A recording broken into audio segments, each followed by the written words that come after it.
You built a monster.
No breath, no heartbeat, just static remains.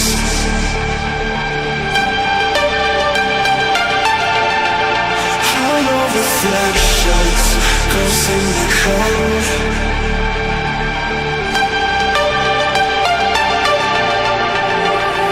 So come burn down my escape. I wanna feel it, come drag me into the void. Circuits decay. I'm sorry, but it's too late. You build a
Well, hello. Welcome back. Stream number 2 of the not scheduled stream of Thursday. Thanks to Project Motor Racing for interrupting my life schedule. Shame on you. Just kidding. Not shame on you. Thank you for the patch. Thank you for the content for me to, create. Yeah, that sounds about right. My coffee's already cold. I made this coffee like 25 minutes ago. That means I'm going to have a second one in me soon. Anyway, how's everybody been doing? How's everybody liking the new patch? So far, for me, it's been mostly positive. All good changes. The only thing that's adversely affected me was the sort of the scrubbing of DLSS. It was working well for me. Now it no longer works, and that does seem like that is a common complaint or address or whatever in the Discord, but it's okay because it's not the only way to play the game.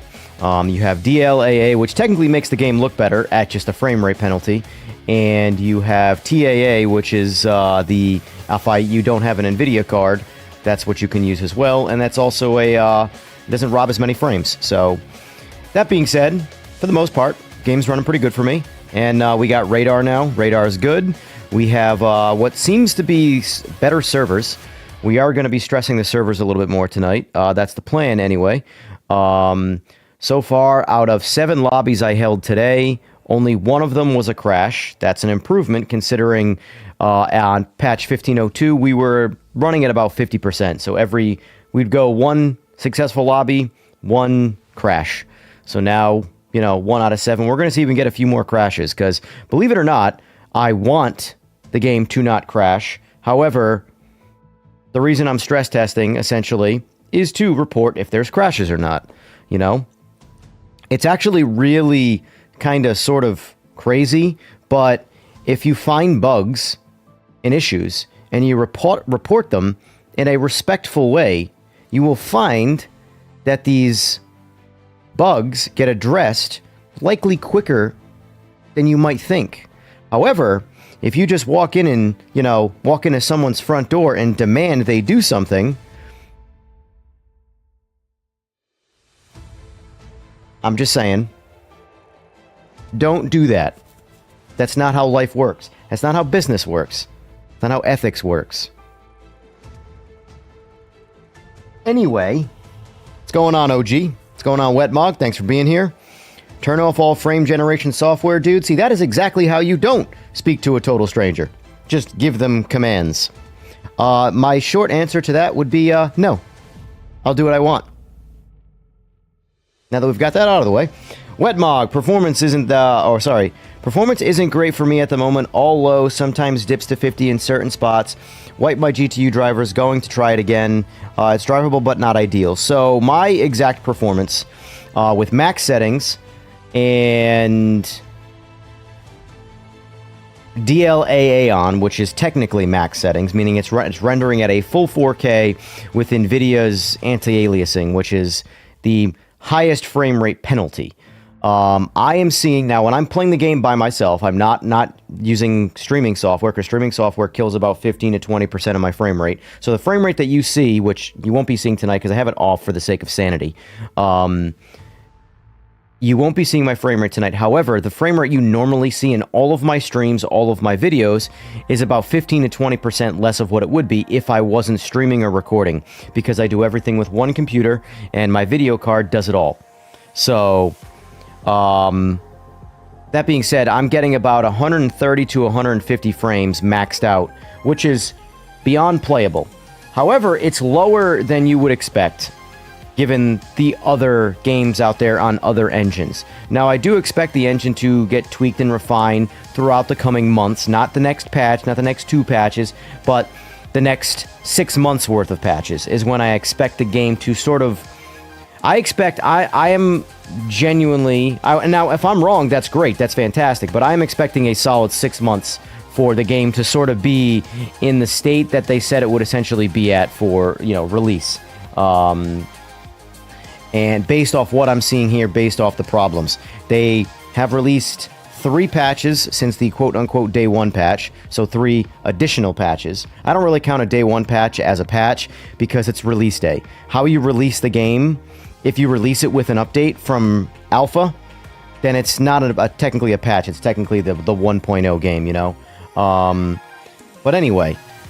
my frame rate's fine, so what I did now that I'm streaming is I actually locked my frame rate down to 90 frames, because you can lock it to 90, 120, and 144 or 240. So I have a 144 hertz panel. I would like to get all 144 frames, but I also know that the way my eyes work, I can perceive frame dropping more so than I can perceive 144 versus 90 frames. So if I lock it at 90 frames... and it literally doesn't deviate from 90 frames, that to me is a better experience than bumping the frame rate up to, or the limit up to 144 and having dips to like 110, 120, because my eyes will perceive the frame time, not the frame rate, those are different things. It will perceive the frame time and it will look like slowdown to me, because it technically is slowdown. However, 90 frames looks smoother across the board because it's locked there and it does not deviate. And that's how I like to play all my games. I like to find out whatever frame rate it can maintain and I lock it there. If this game wanted to run, if it dipped under 90, I would lock it to 60. You know? But that's how I operate with my games. So that being said, we're going to be doing some open lobbies tonight.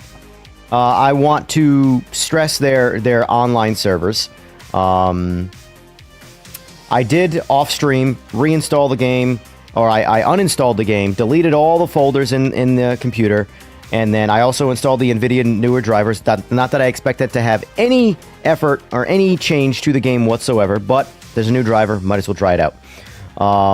It's more so I usually try and install NVIDIA drivers simply to offset Windows making things worse with every update they do. So not because I think the NVIDIA driver is going to make the game's performance better. I just wanted to offset Windows breaking Windows all the time. So anyway, I reinstalled the game, re-updated all the controls, all like that. Gave my guy a new suit, so he's great out of his mind, and everything's running nice. We're at a locked 90 frames for this entire stream. You guys are only going to perceive 60 frames because of the stream. The stream is locked to 60 frames, so it's all going to look... I could be getting 800 frames, I could be getting 60 frames. It's going to look the same on your end because that's the stream doing its thing. Welcome back, Steve. Good to see you. Let's get some likes in the chat for Steve.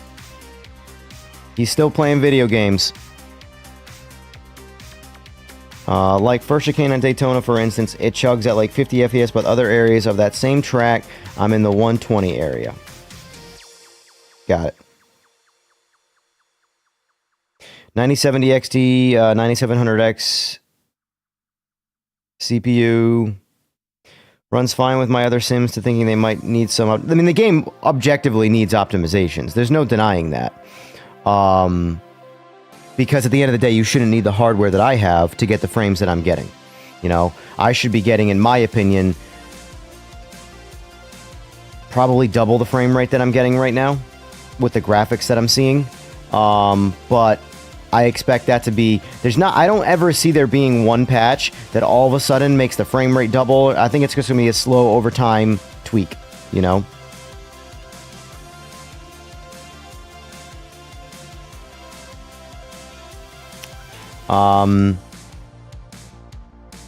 Anyway, let's get to it. Let's stop rambling on. Let's get the night going. Oh, online terms and service. Confirm. Haven't done that yet. And yes, I am definitely brute forcing it, without a doubt. So let's create a server here.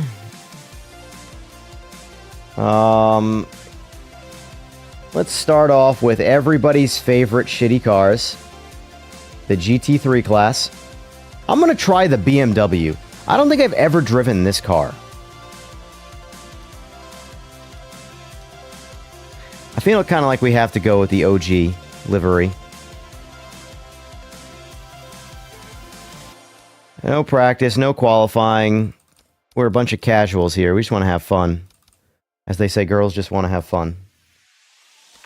I'm going to go with Autumn because I like the look of Autumn. Time progression off. Confirm.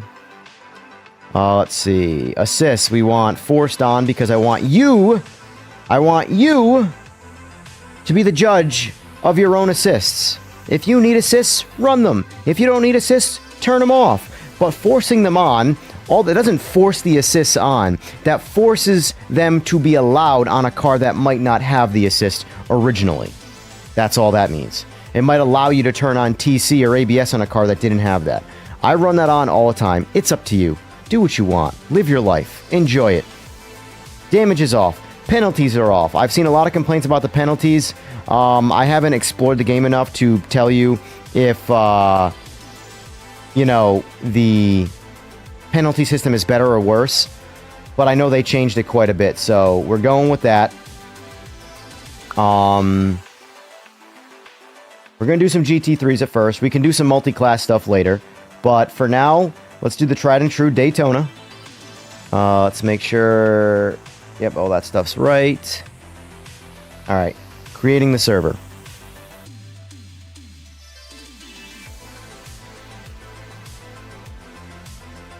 Sounds good, low and slow.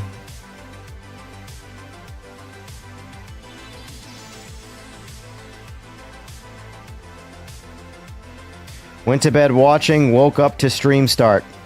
Let's hope I don't lag out.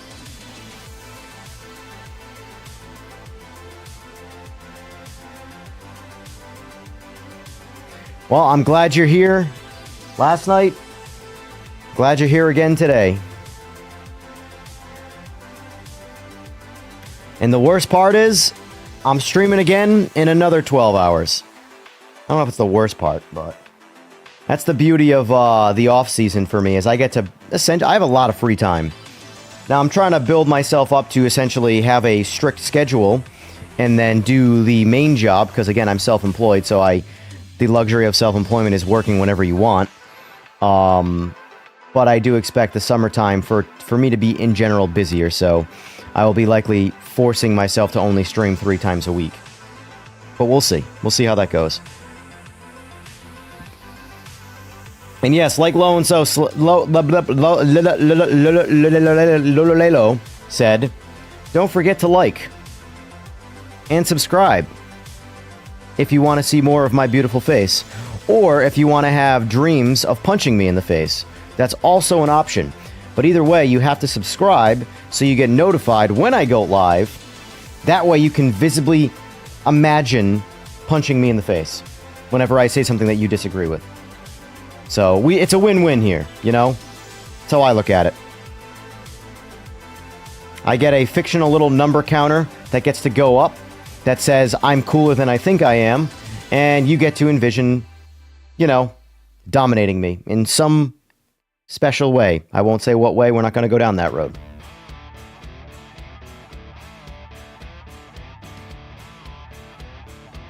Yeah, I will say this though. I haven't been sleeping much, so I've been using that time to stream. I went to bed last night at about 4 o'clock in the morning. Woke up at about 7:30. Made some videos. Did a couple prep things. Went back to sleep at like 9 o'clock.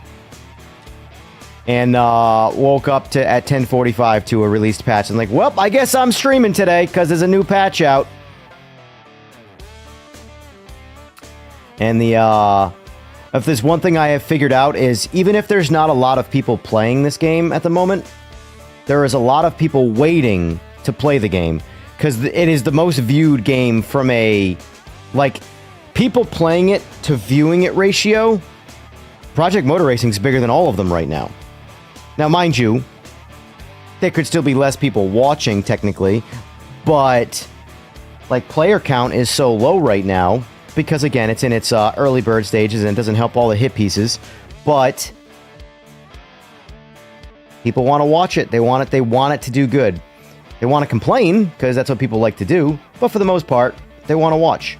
They want to see the game evolve to where they want it to be so they can play it. Gonna mute the stream while I race? That's fine.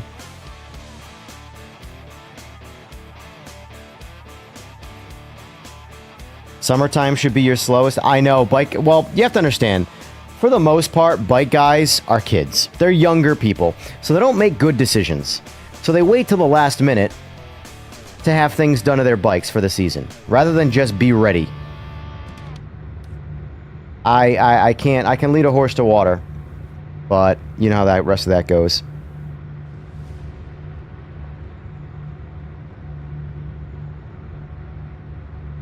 So let me get this straight, Mr. Wetmog. Oh, that's right. I forgot. Never mind. You're on triples. Never mind. You're on triples. I'm on a single monitor, but I only have 2 monitors, and I'm running a stream, playing a game, you know, all that jazz. Although my second monitor over here is an 18-inch pile of cow dung. Doesn't work very good. And it gets power from a USB-C cable. And the vibrations just from my wheelbase alone make it lose power all the time, and it resets. It's kind of funny. So I also moved my HUD around. I think I disabled the virtual mirror by accident. Did I?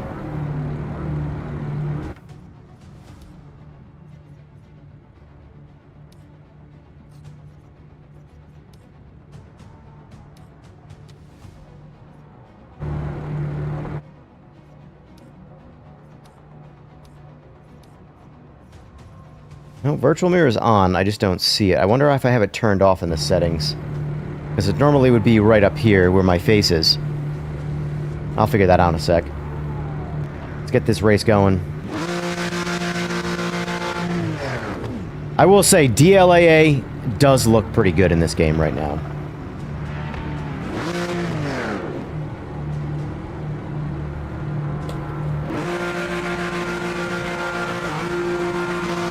Oh!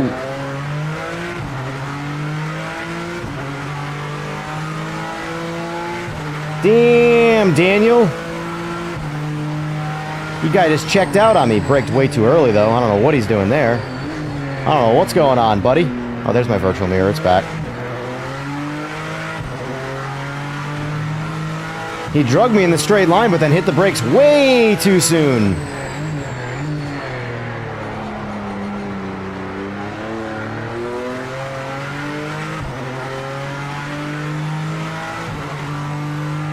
Yeah, not having the frame counter up is kind of nice for me right now, because it's just one less thing for me to take my eyes off the road to look at.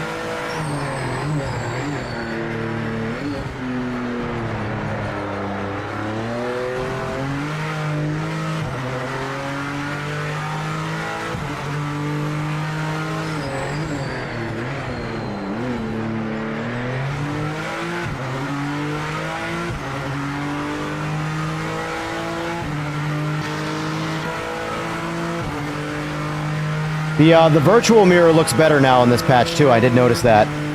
Mirror resolution got a little bit better.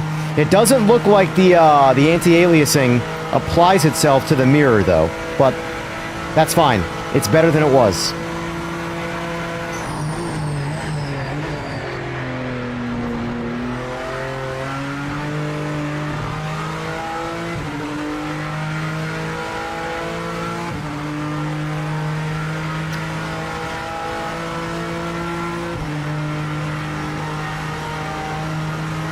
Yeah, I mean, I can do qualifying and practice if you guys really want, but I usually like just to get into quick racing, you know?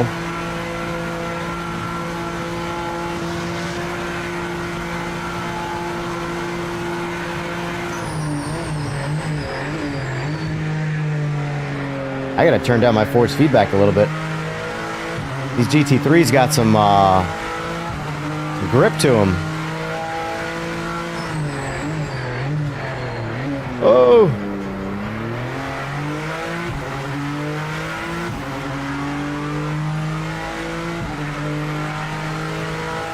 What do you mean the update is kind of slow, Steve? Like the actual download is taking some time?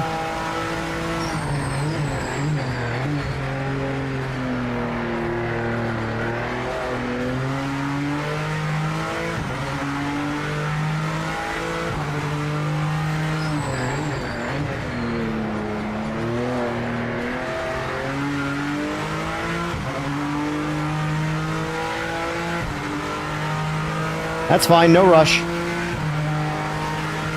This will be a slightly shorter stream. I'm not going to do my 4 hours. I'm not going to be able to... I need to get some sleep tonight. And I got to make a couple videos too, so... I got a busy day tomorrow as well, so... I'm thinking probably a good 2 hours tonight is fair. Maybe 2.5.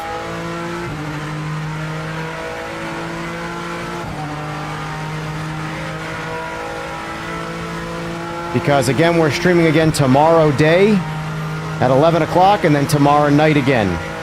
Because now we have both this and iRacing to kind of juggle back and forth on with public lobbies.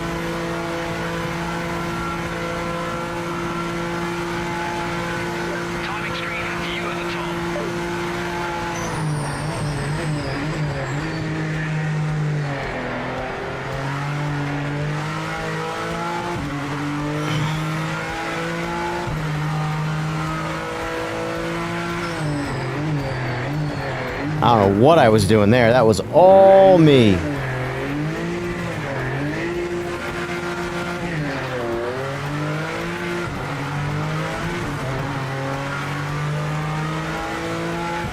I have absolutely no excuse for that. I don't know what I was doing. Target fixation, maybe. I don't know, but I just did not let out of the throttle. Oh. I got 2.5 laps. Let's see if I can recover it all. I don't think so.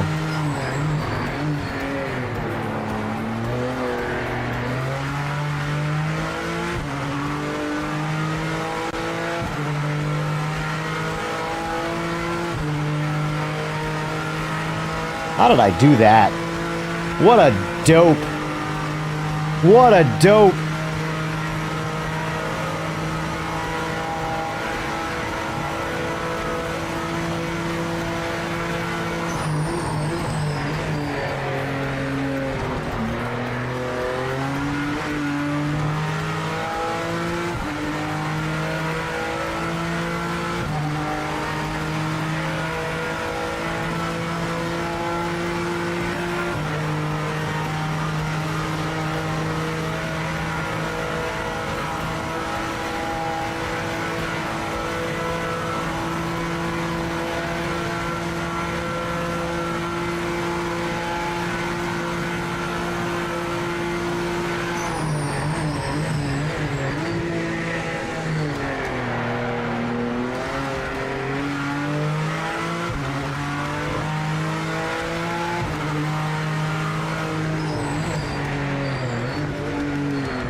we're back on the podium. For now. For now.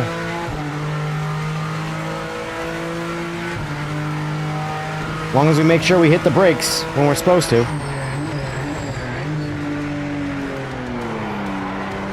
This car is slippery.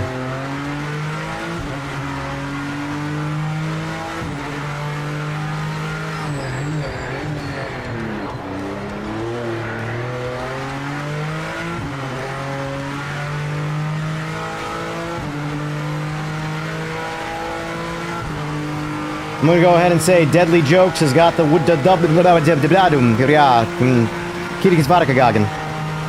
He's got the win. Words are hard, guys. Stay in school.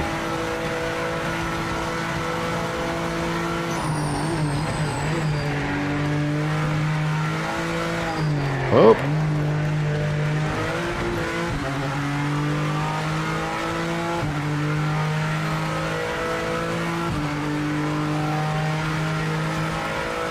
Yeah, I wouldn't care so much about the... I would actually probably just remove the in-game shift light if I was able to get telemetry to my wheel.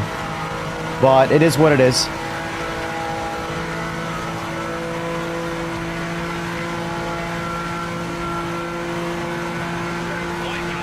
I noticed the radar leaves some residual radar bugs around the map every once in a while. I don't know what causes it. It's the second time I've seen it.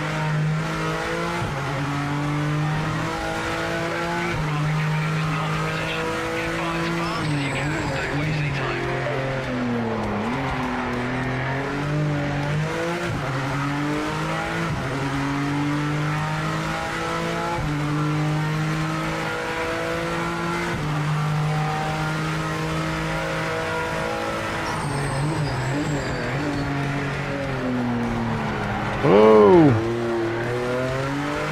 I feel like the past couple patches, maybe I'm wrong, but I feel like the past couple patches have like really softened up the grip of the GT3s.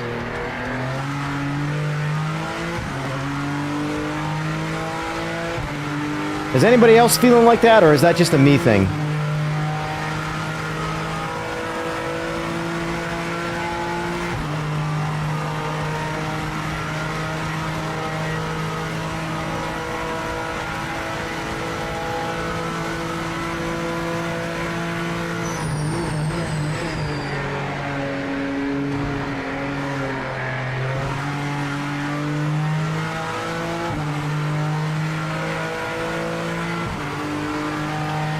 GG's, boys, GG's.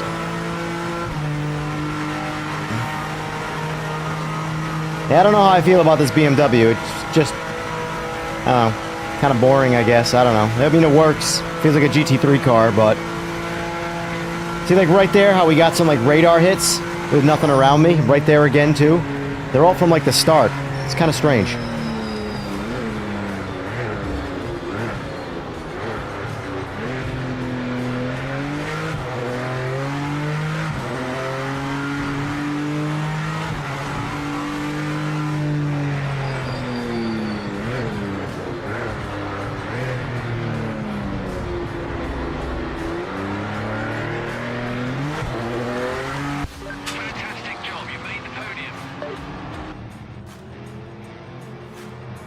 All right. Nice win, Deadly Jokes. The boys got jokes.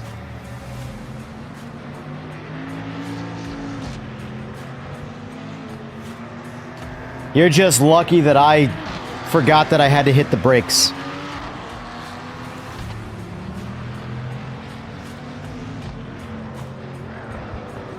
You did get the fastest lap, though. I'll give you that. Guess I gotta give you some credit, don't I? Now let's see about multi-class. As multi-class is a nice little tidbit that I never messed around with before. Gotta have Group C. Do LMDH. Ooh, that's a good idea. Pfft, I am like... Let's see what's faster. Group C or LMDH? What do you say? Throw some GT1 in there too.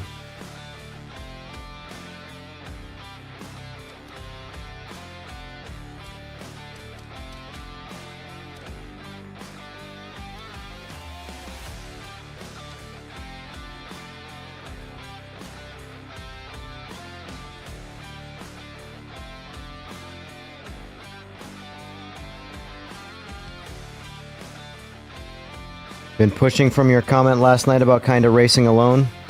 Gotcha. All right, boys, we have Group C, we've got LMDH, and we got GT1. All right, I'm currently not in the Discord, but I suppose I can get in there.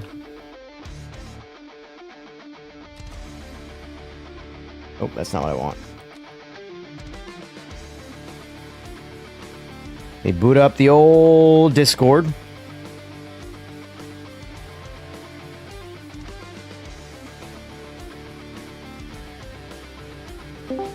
Well, hello.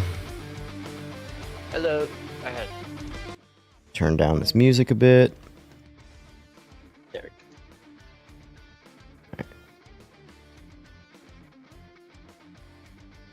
All right. Discord's wide open, and so is the lobby. Oh, looks like Cozy, sorry, is he's committed to the. Oh, so are you? Oh boy. Yeah. Perfect. I don't know how this is gonna play out. Unless I make a mistake, it's gonna be bad. For you. Probably. No, I mean I did the. I mean that's the Cadillac's my favorite. With the close second being the Aston, the Valkyrie, but no, the Cadillac. That's my. I mean, sorry, the. I was doing like 30 miles an hour more on the Daytona straight with the or the near the finish with the The Saber. the Saber. Like that, I was doing 220, 225 with it through the finish line. All right, so we got 1, 2, 3, 4, 5, 6, 7. So far as servers go, I've only crashed out one time, and I made it into the server and it crashed in loading. Some people haven't made it into the lobbies, but for the most part, it's getting better. It's getting better. I do think if they want to go back to like, I see the problem is it's like, I don't know when they should start addressing cars again. LMDH definitely needs more grip. I honestly think GT3 needs more grip too. They just feel very slidey.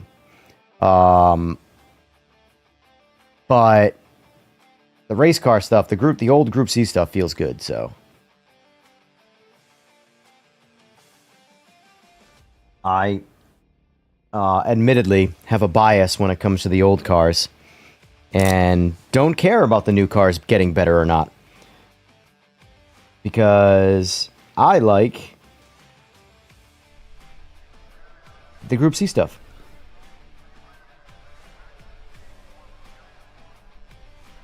Waiting for players to load. We're missing one. All right, I'm in. I'm in. Perfect. So that leaves 2 lobbies, 2 for 2 that I've made it into. Damn it, I have to take a leak now. Oh well. I'm gonna have to just. Luckily, I'm in a faster car, so I can get this race over with.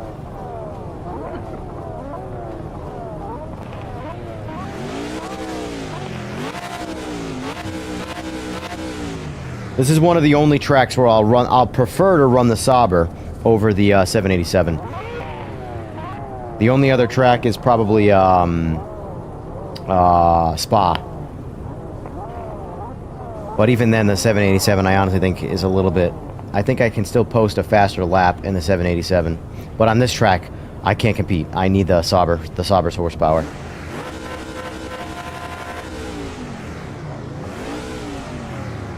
So what do we got? 2 LMDH cars in here, and the rest are...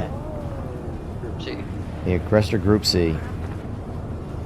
I see 1 Jag, 1 787. I don't know. I see what the 2. yellow one is up front. I see 2 787s. I think that the yellow one's the Nissan.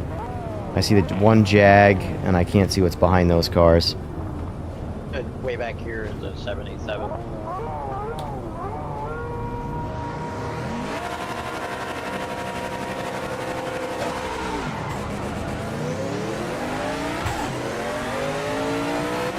God, driving this with the H pattern is just so much more fun than anything else.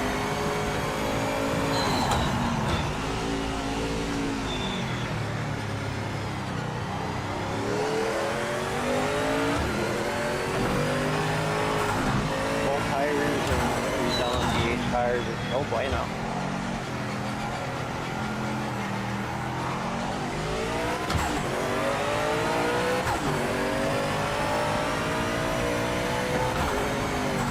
Whoop, whoop, whoop, whoop.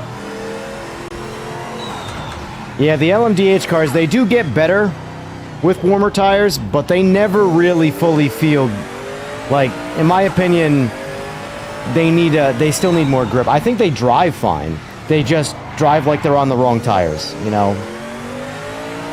They're not floaty. Oh, I don't know. Cold trickle, baby. Here we go. Right back in it.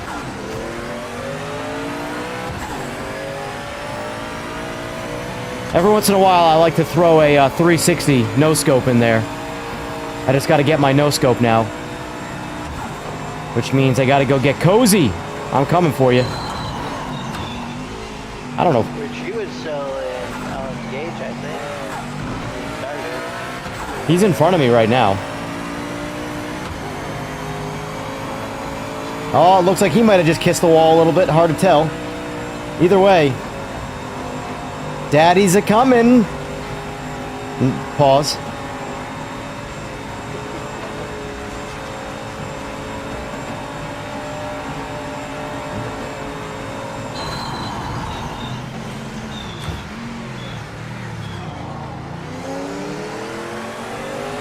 Fire-breathing dragon coming for that LMDH.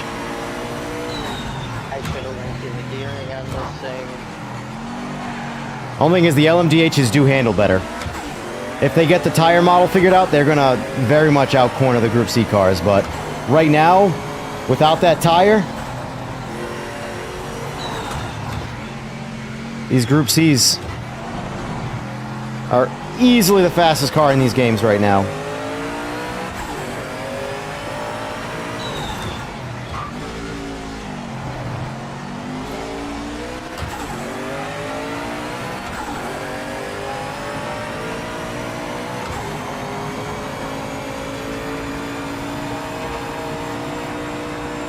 Here comes Santa Claus.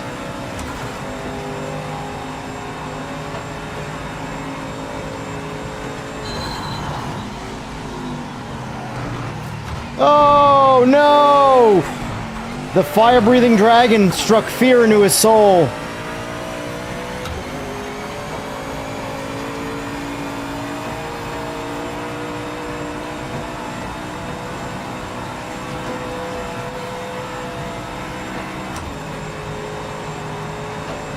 Sorry, Cozy. I didn't mean to scare you off the track.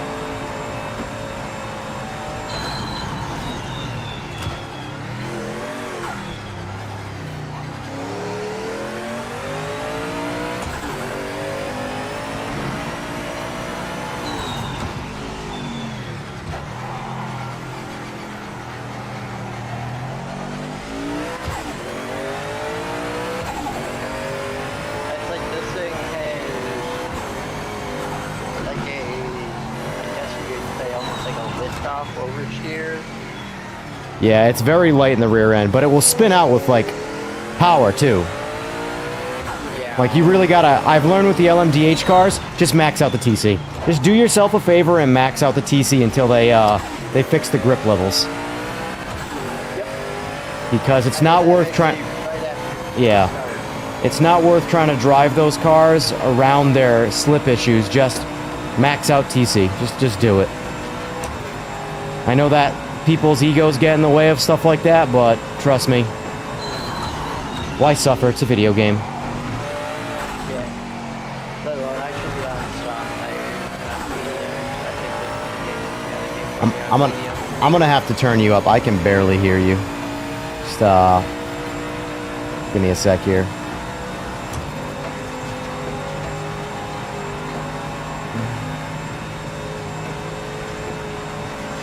Boy, you getting on tonight or what?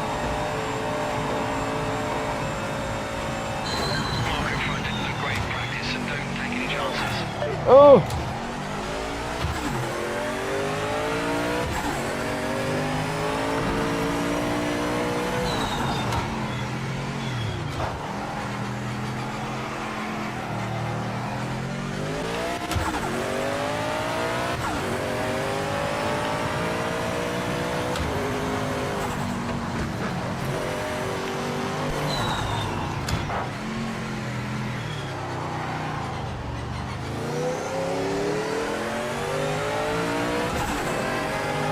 Hey, thanks for the sub. Appreciate that.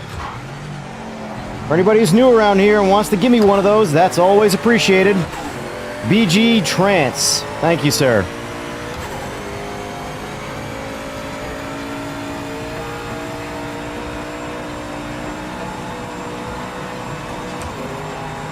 Sitting on the sidelines tonight, waiting for a new Ethernet cable to see if it fit. Gotcha, gotcha.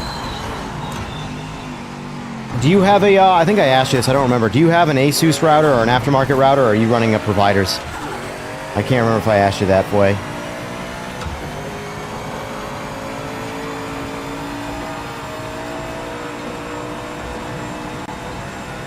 Do you have iRacing? No, I don't. Oh. So I'm kind of SOL on that part. I recommend getting into iRacing too. There's some real good fun to be had with casuals.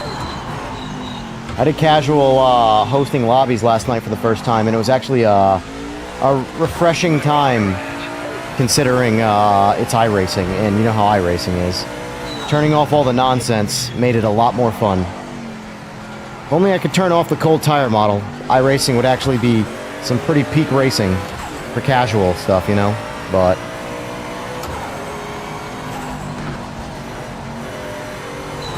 One thing I noticed with these is keeping the tires hot. they take a while to get warm on those cars. 'Cause they'll get hot for a second, and then by the Yeah. time it's done, The problem is there's not enough going on this track to really fully heat them.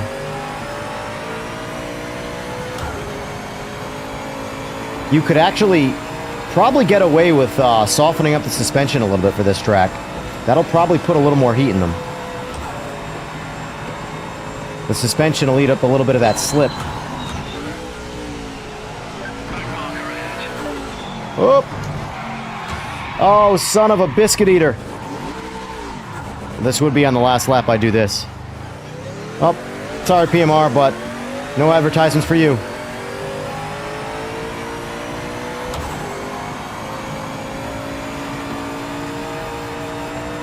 I should not have put it in first gear right there. That was stupid. I like engine braking, but that was an example of perfect opportunity to not engine brake. Woof. All right.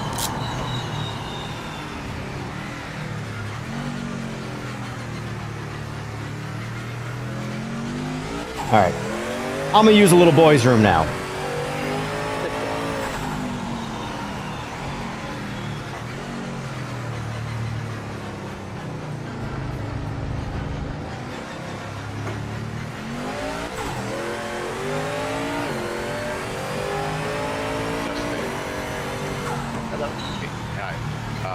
So they improved the hosted a little bit, not crashing every time. it seems that way. Well, Yeah, I got. Well, I entered this last race and my shifters weren't recognized. I couldn't shift in the gear to get started. So then I backed out and I just ran it, you know, like on a practice session of some sort. It was another glitch. pretty much.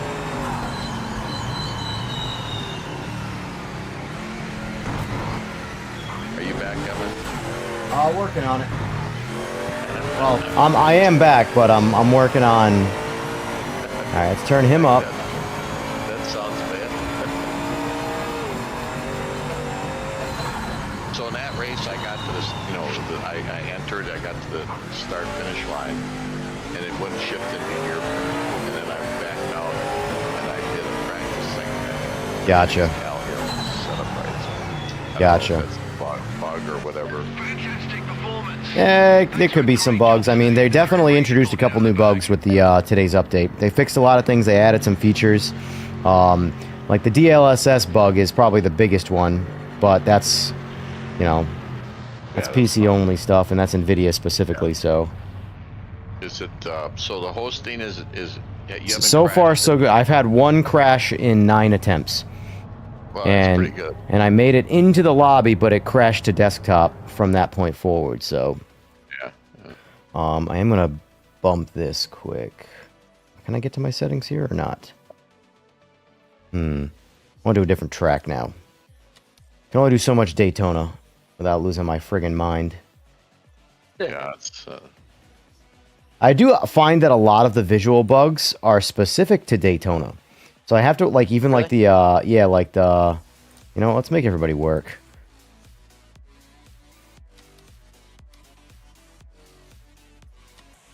Here we go, boys. I'm not doing 5 laps, though. That's for damn sure. Do a 1-lap sprint. Hey, you know what? I'll do a... I know what you're torturing at. What? Do we remember if this game lets you finish a lap after you qualify? Like, if when the qualifying duration expires, do you get to finish your lap? Or does it immediately kick you out? I don't remember. I don't either. Because the Nordschleife is always a tough one to figure out. Screw it. We can find out. That's true. That's true. Because if I set it to 10 minutes, we're definitely going to have to do 2 laps. No, you know what? Screw it. Screw it. Because we have to do an outlap first. And I'm not doing an outlap on Nordschleife. Sorry. Too lazy for that. I'll get lost out there somewhere. You'll have to come and search for me on the track. Silly question. How do you keep your Group C so stable on Daytona? Feel like I'm driving on clouds going around the oval section. Well, the short answer is pure, incredible talent. And then the longer answer is hours and hours and hours and hours of AMS2 Group C racing. And it translates really well to Project Motor Racing. So if you've never played AMS2, you've unfortunately not had gotten to have any fun in Group C world. We got one GT1, guys. Anybody else want to take a shot? Yeah, let's see. It's multiplayer custom lobby, correct? Yes. Yeah, I got you. And I can now edit. One of the biggest features they added today that's really good for what I do is I can now edit the lobby live without closing the lobby. Nice. See if my shifter is recognized now. That's weird.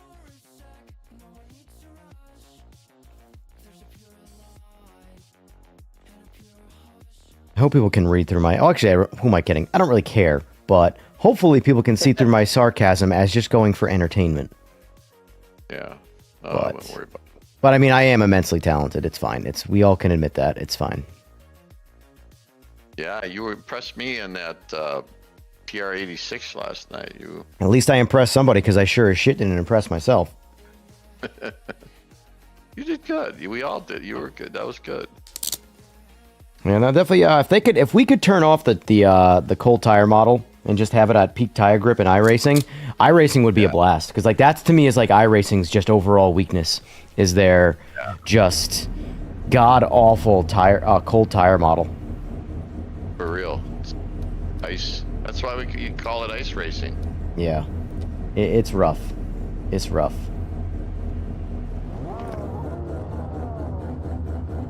You know, the graphics look better now. Is that my imagination? I don't know. I mean, my graphics are technically better because I'm running DLAA now instead of DLSS, but that's only because DLSS is now broken. So DLSS, it was rendering at 1440p and then upscaling to 4K, whereas now it's just rendering at 4K. I see. I didn't turn it off though in my settings. It looks a little crisper to me. Are you sure DLSS is on? No. Oh, look, I don't want to. It might have TAA. I will say TAA is actually sharper than DLAA, but it artifacts like crazy.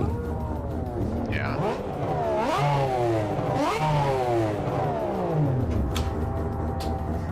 All right, boys, here we go. Yeah, is it ready? Oh, yeah.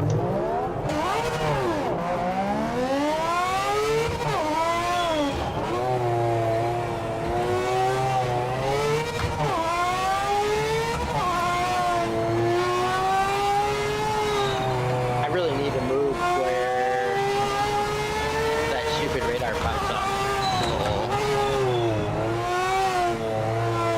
Yeah, it's right in the middle of the screen. You can move it. It's another movable item in the HUD. Yeah, I'll have to look at that. I don't mind it though. I actually like it there because when typically if I'm in a scenario where I need to race, I don't want my eyes to leave the road to see the radar.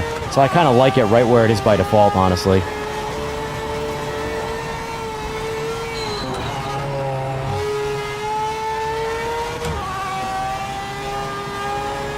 Mowing grass.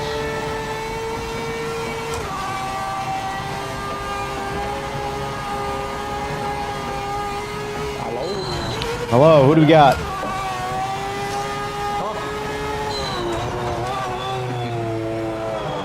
Huh? I think the graphics look better. At least on this track. Maybe it's just this. Well, I also run the Nordschleife in autumn, which I think looks really good. Yeah, it looks beautiful. Autumn looks a lot better than summer because there's a lot more color in the palette. Yeah, it looks good. Whoop, whoop, whoop. The feedback's really strong too.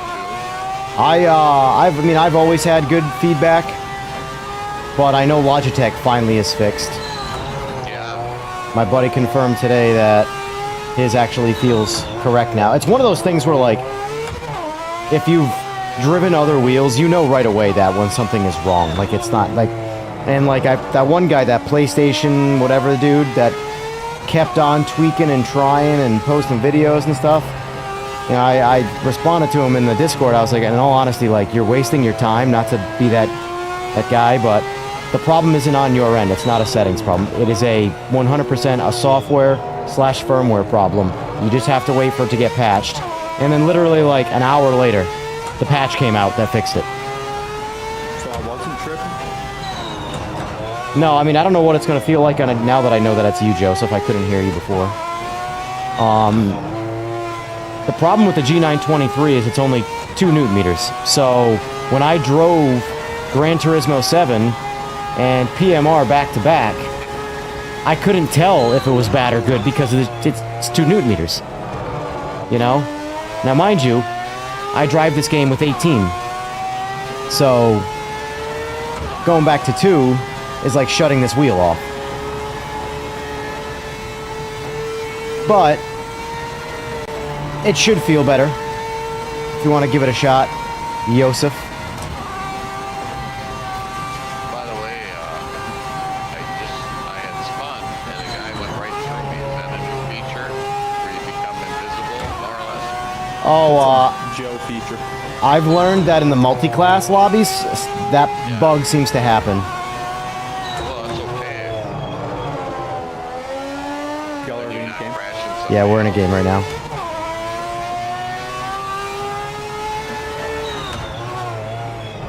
If you were watching the stream, Joe, like a good supporting buddy of mine, you would know that I'm in a game right now. But you're not. Well, I So- just saw you joining the Discord, so how come?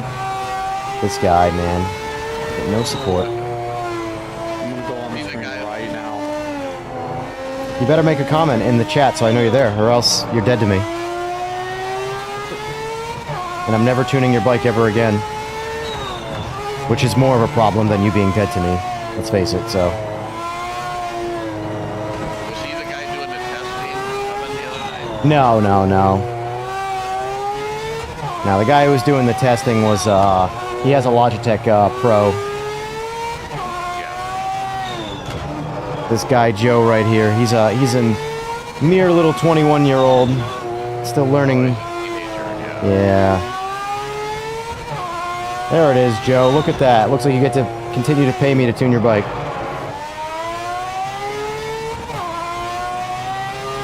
You owe me a discount for my next one, don't forget.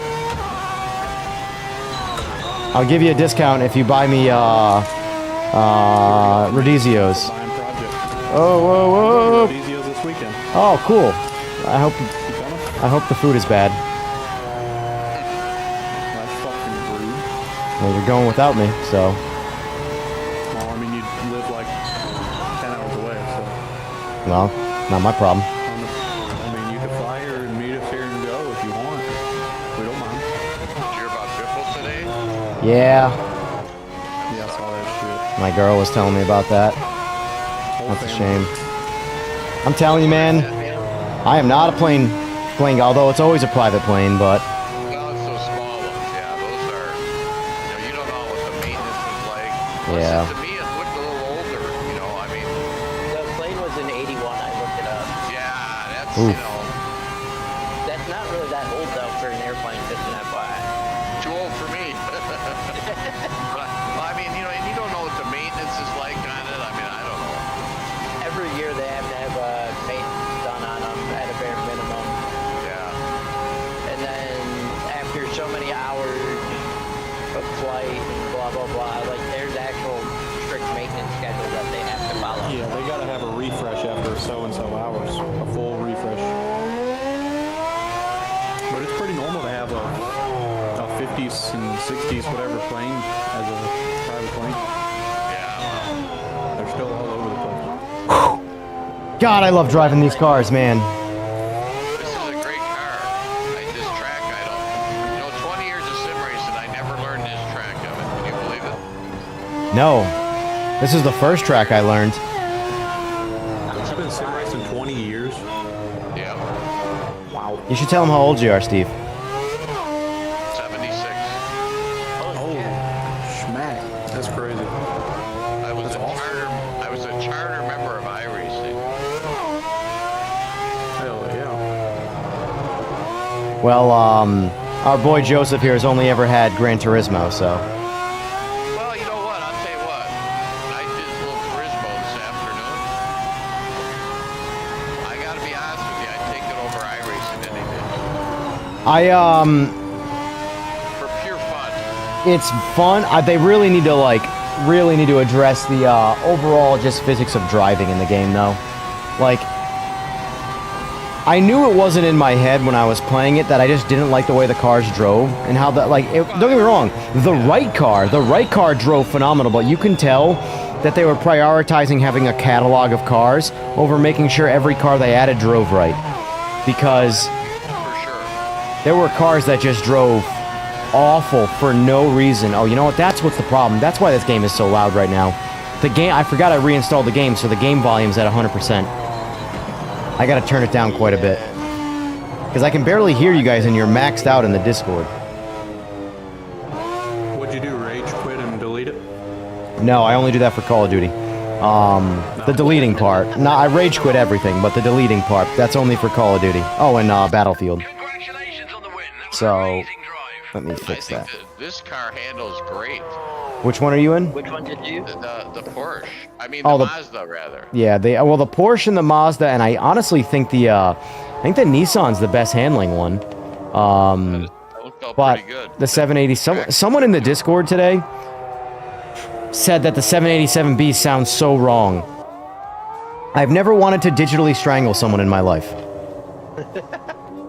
Like, I remember hearing that a little bit. I saw that in the Discord, and I'm like, Evan, you have nothing good to say. Don't say anything at all. Don't do it. Because, come on, man. I have done so many videos comparing the audio of the car in-game versus the real car, and it cannot get any more accurate. Right. No, it's pretty good. Yeah, it don't sound bad by any means. You saying it doesn't sound bad hurts my feelings, because that means it doesn't sound good. It doesn't sound bad. That's not a compliment. I think it sounds really good. I think it most sounds... racing- If there could be an audio noise for, like, getting off, that's the sound. Like a car audio noise, I mean. Yeah, we understand. Yeah, anyway. Let's do some Spielberg. You mean, Red Bull Ring.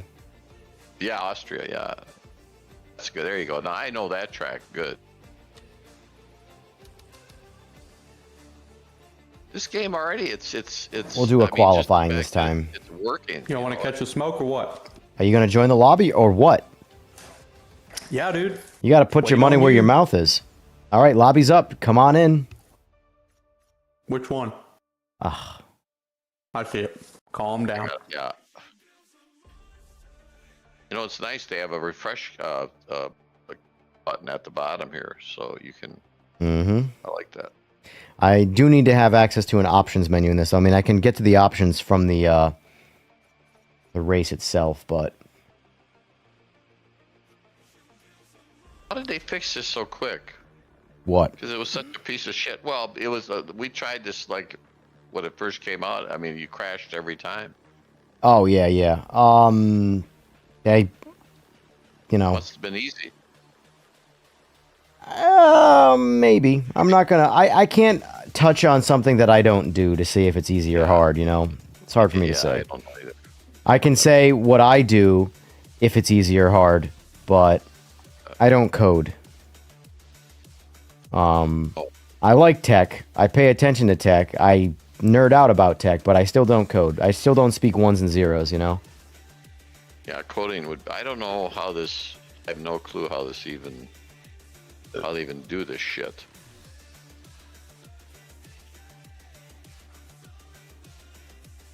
I'm going to ready up now. So if anybody wants to join, get on in because I've readied up. You're officially on a 1-minute countdown.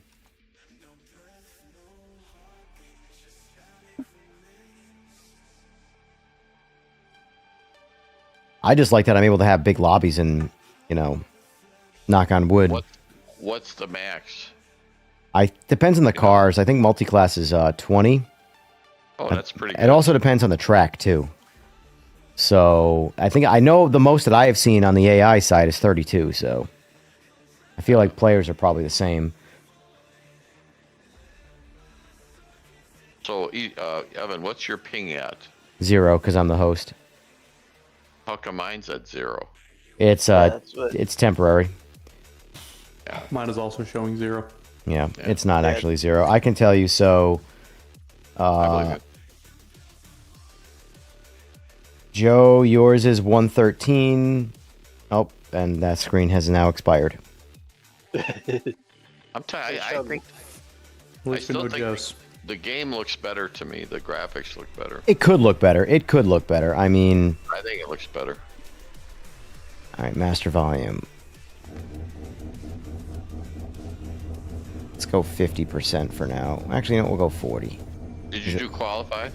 Yes. Okay. Let me see if this sounds any different now. You know, I like the lighting in this game. You know, I mean, like ALMS2 and especially LMU. It looks like way too bright. Well, the thing is that a bright color palette. Crash the desktop for wet mod. Gotcha. In chat, guys, make sure you let me know if you're 0 for 2 tonight. It's always hard to tell if it's server side or if it's internet side. Well, Are what's we the running hard tires only? Yeah, these cars only get hards and wets. Don't be getting fancy on us and changing the setup. I run only stock setups. Yeah. Genuinely. Well, for now, anyway. You know, we don't want to get. Yeah, like this game is too much in its infancy for me to want to mess around with setups. I genuinely don't care. Yeah, that's.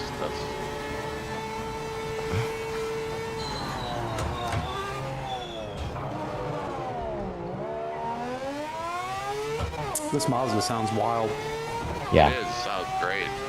it's the best sounding car in the world. Maybe not in the world, but it's a 4-rotor.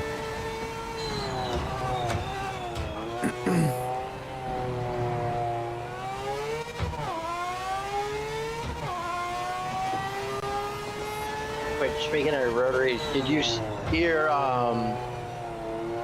the 5-rotor super light start off at DRI? I did not. You'll have to find. I'll have to try and find that video. That thing sounds awesome. It's a turbo 5-rotor.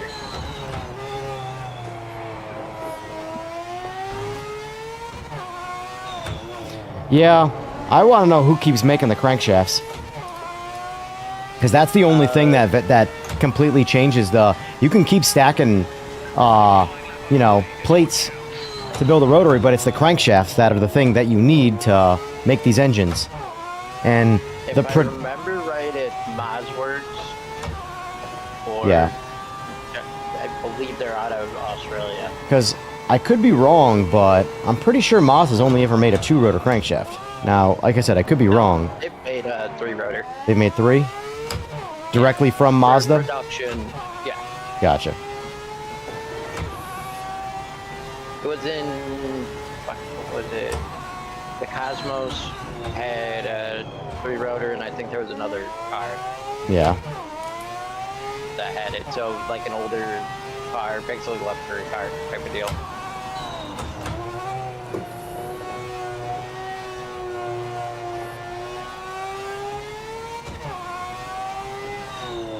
Yeah, the idle on this car is like identical to real life.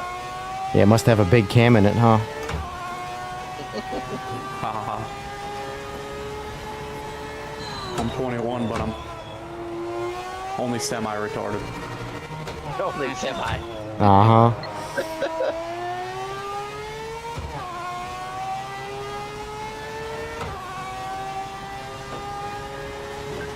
Alright, that's where I'm stopping. I'm only doing my 1 lap.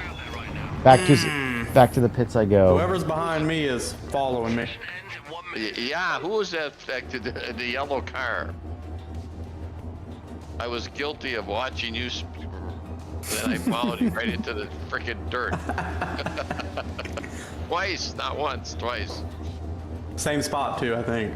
No, it was Alright. I'm gonna spectate. I'm gonna go to the bathroom again because I drink a lot on stream. yeah, you know, I was gonna suggest you maybe tone down the No. liquid a little bit. No, it's a thing of mine. I just gotta hydrate nonstop. Can't help it. Maybe you should build a pipeline to the bathroom. Just drill a hole through the floor. Yeah.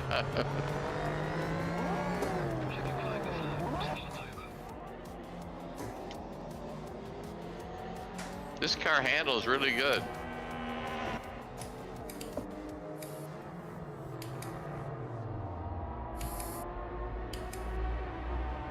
Takes some getting used to, but still.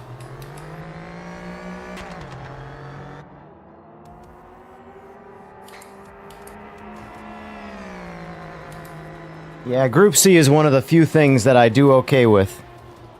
If Group C was in more games, I probably wouldn't be as good with Group C.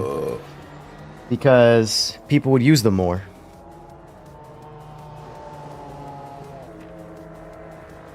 Is there a way to make this car shift better? Use an H pattern. It does shift faster with an H pattern. No joke. Let me get mine.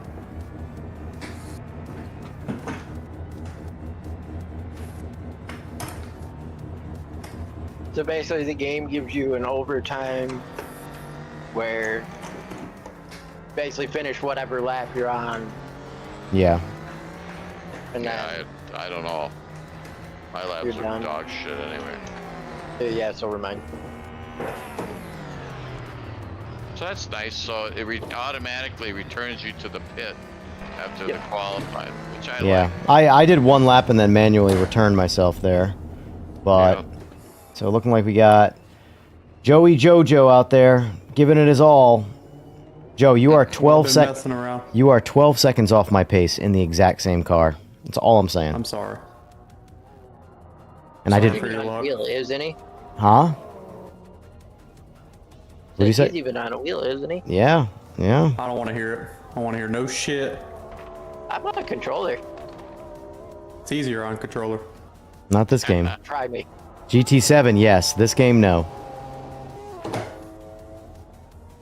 They did take away the input settings though, with this last update.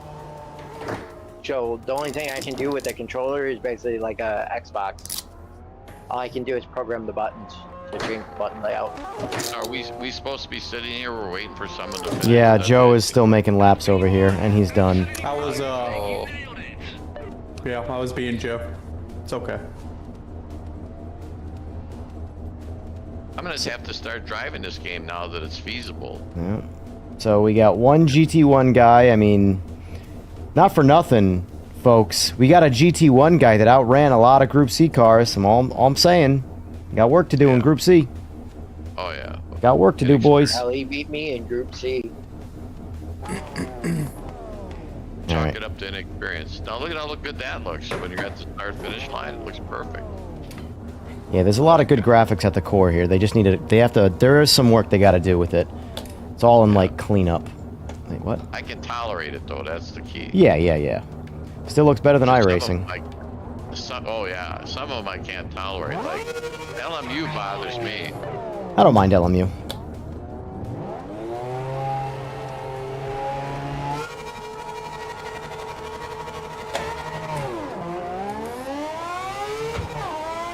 See you later, boys. I got places to go, people to see.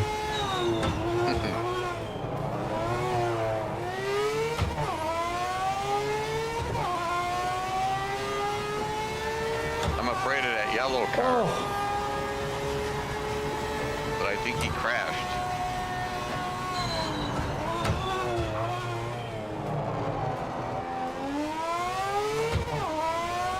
What do I feel like that yellow car? Oh, I see what you're talking about.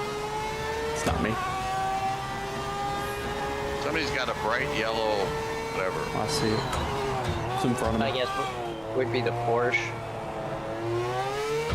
for Group C. Oh shit. Spinning.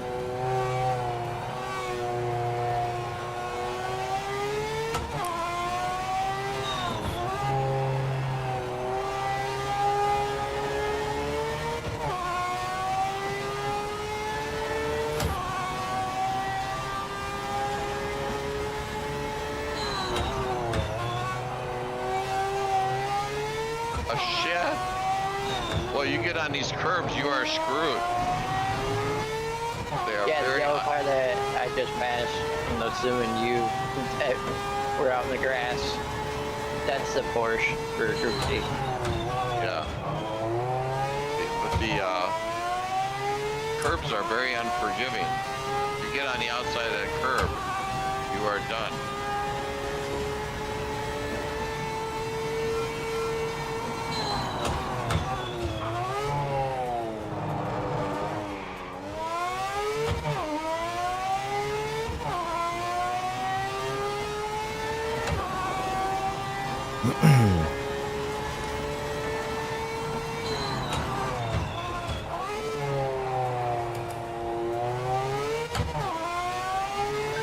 Boy, I know I'm not in third place right now.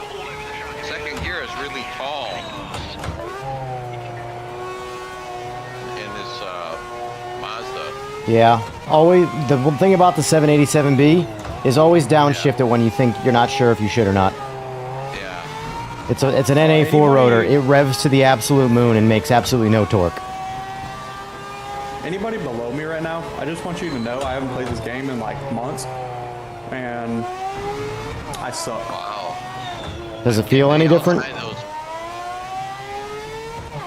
Joe? Does it feel any different to you? Honestly, not really.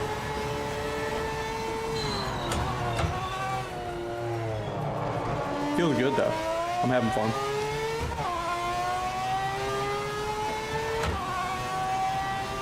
But don't feel bad. I'm right there with you. Today was the first day I picked the game back up since they released the second patch, which whenever me and Evan played the last time, other than today. Yeah, I don't feel any difference honestly in the steering or nothing. Yeah, I mean, the thing is that like I said, I drove the G923 and GT7 versus this game, and I honestly, like, it's just not a strong enough wheel to be able to, like, tell you if, like, the driving is, good or bad by comparison. It's 2 Newton meters. Like that's just not enough for detail and like overall peak torque. It's not a lot, you know. I mean, it drives fine in terms of like its usability. It's fine, but the whole good or bad force feedback, like it's objectively bad force feedback because it has no force feedback because it's maxed at 2.3 Newton meters. So, not enjoying the LMDs? Yeah, they need some work in this. That they do.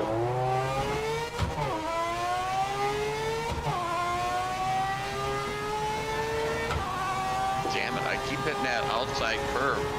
You cannot get on the outside of the curve, you are screwed. Evan, slow down, let me catch up. Good joke. I'd come in last place letting you catch up. I'm good. Nah. Actually, yeah, you're right. You're right. I would come in second to last place because I would beat you at least, waiting for you. Wow.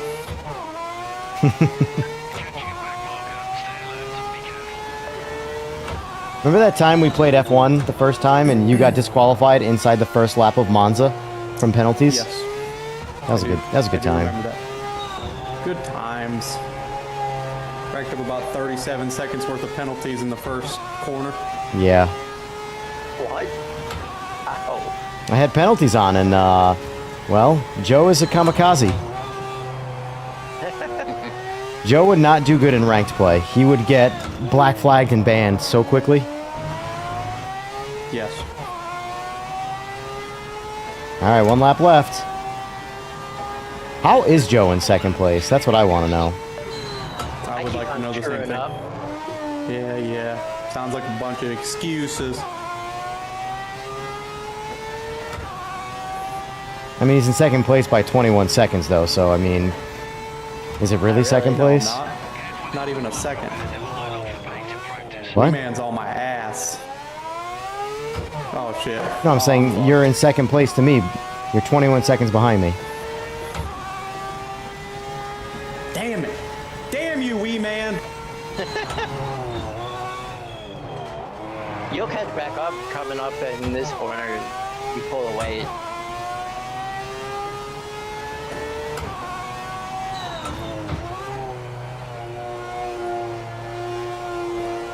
You tried dive bombing that corner too hard. Oh god. Oh, and I'm in fourth. That quick. Oh my god. Because the line you were taking before that dive bomb, you were doing actually really good in that corner. So like, timed you into that. I do bad under pressure.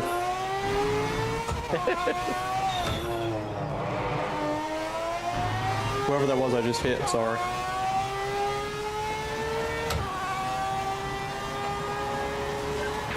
All right. Fastest lap, 1:23.2. I went a little over a second faster than my qualifying lap. I'll take that.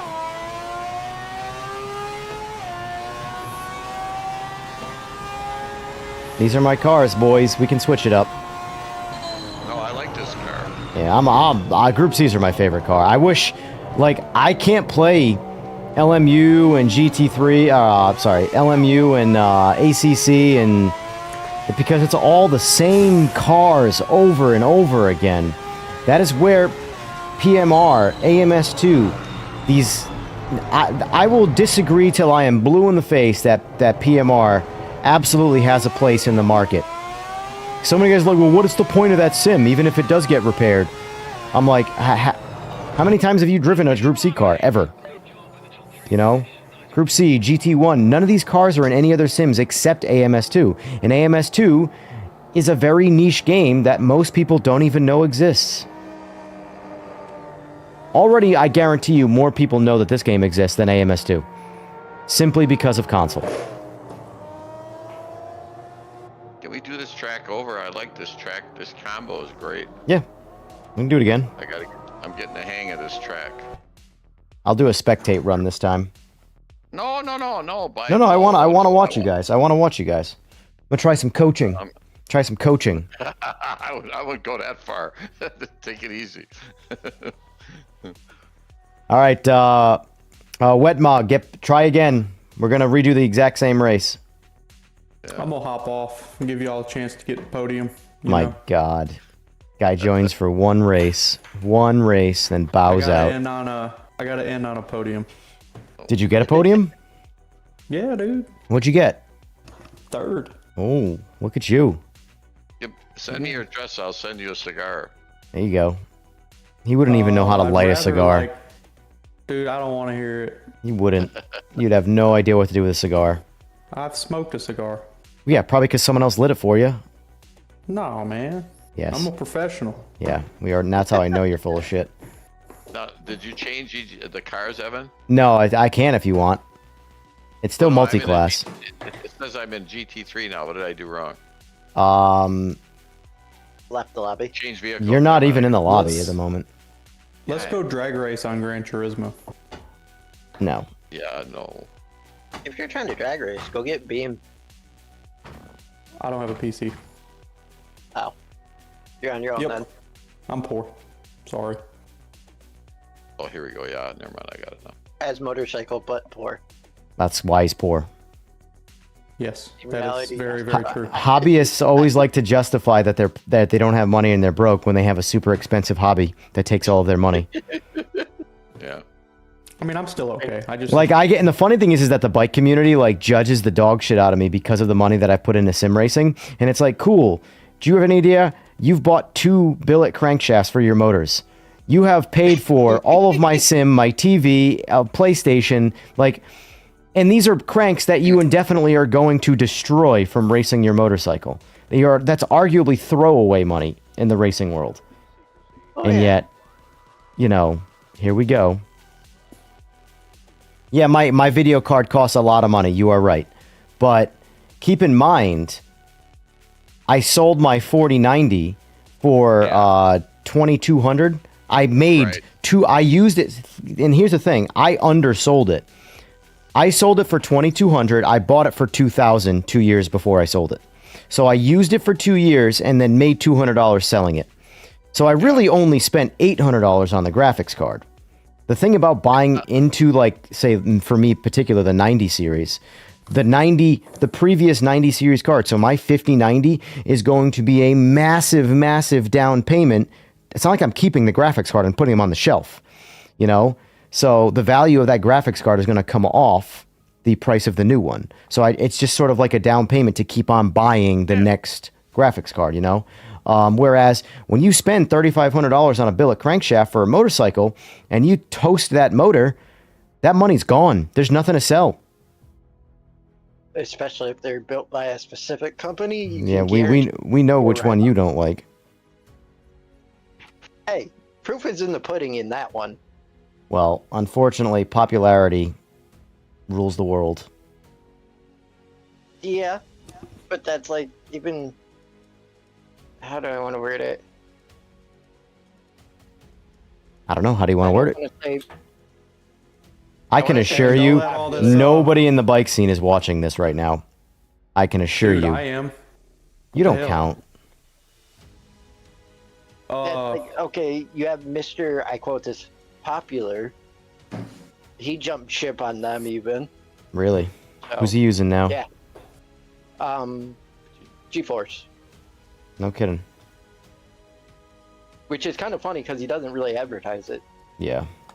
Of course not. Because towards the end of the year, I was talking with Cortland. He was telling me he was using a G-Force engine in the what was that? Real Street? I think it was his class bike.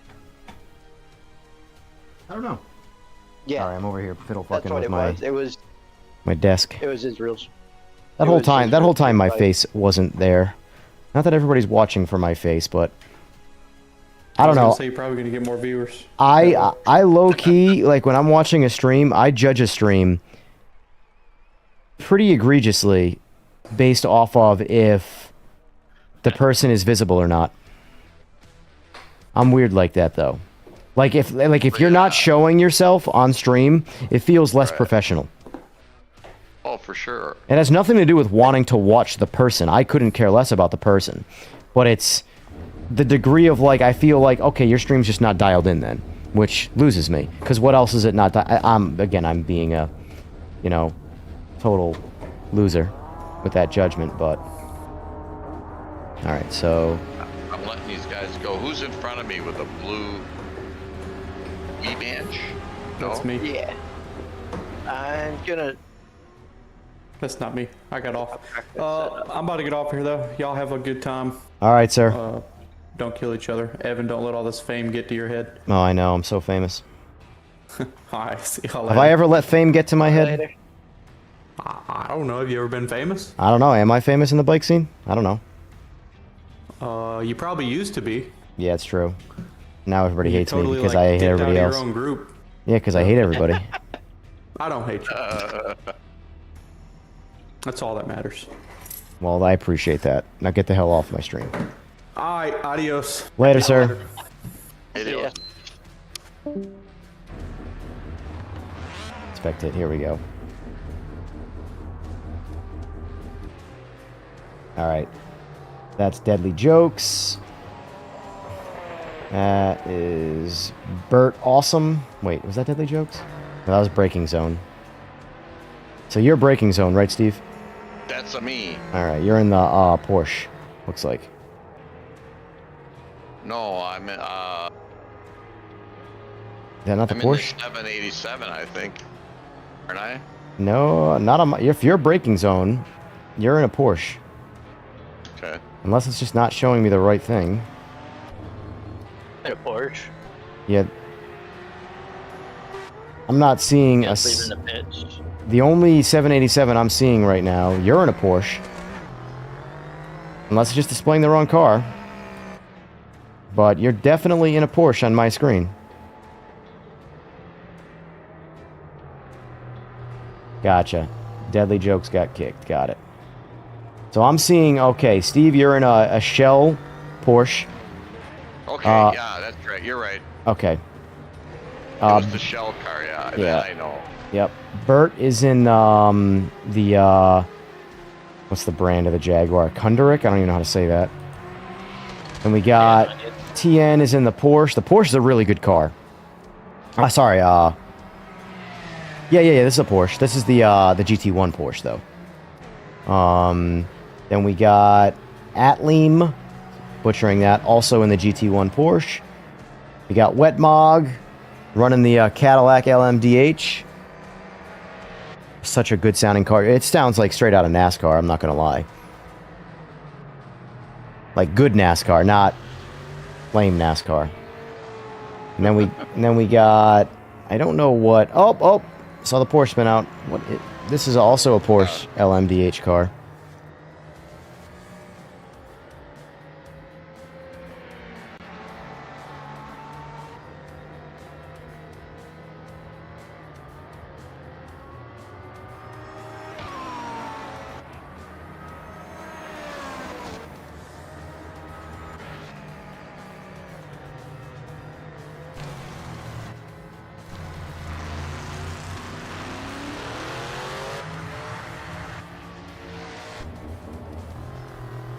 I love the way these cars handle, I'm telling you. All right, we're gonna watch Breaking Zone quick here. You hear that, EJ? Yes, sir.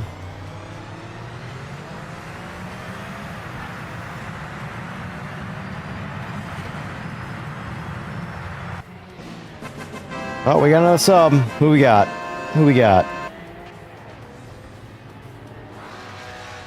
BT Racing. Thank you, sir. Appreciate that.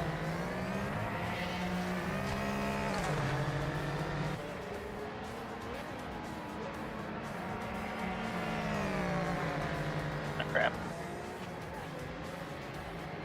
Do we know if Spectate is using the same graphic settings as Replay? Because Spectate looks good. I haven't looked at Replay in a minute. No idea on that one.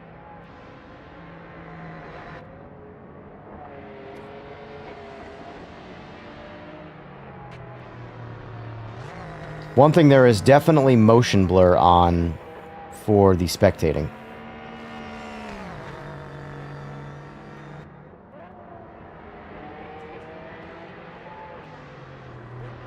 A lot of the graphics in this game are just twisting knobs and tweaking. The core graphics are better than a lot of games. It's just... The best way I can explain it is the graphics are a diamond in the rough. Yeah. The graphics are there. The textures are there. About graphics, and I like this. Oh. I can handle it with no problem.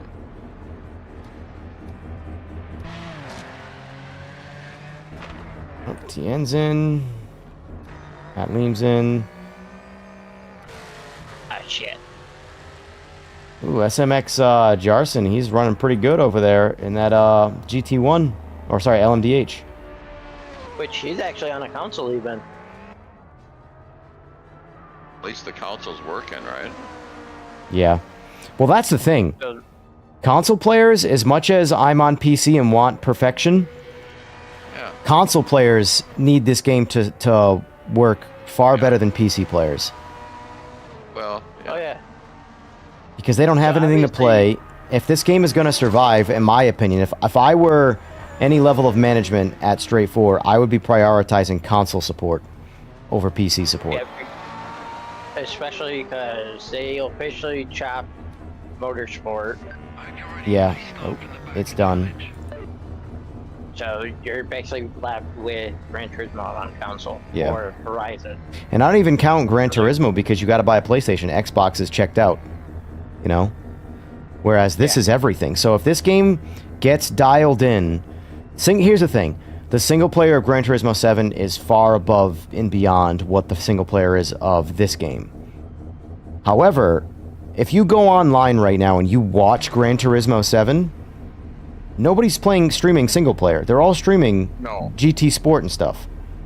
there's So- never any single player races, you know, like we're Yeah. hosted races. Never. Yeah. I'm immediately going to belt myself out of this race just to get you guys to it so I can spectate Oh, more. come on. No, I'm serious. I like spectating. Yeah.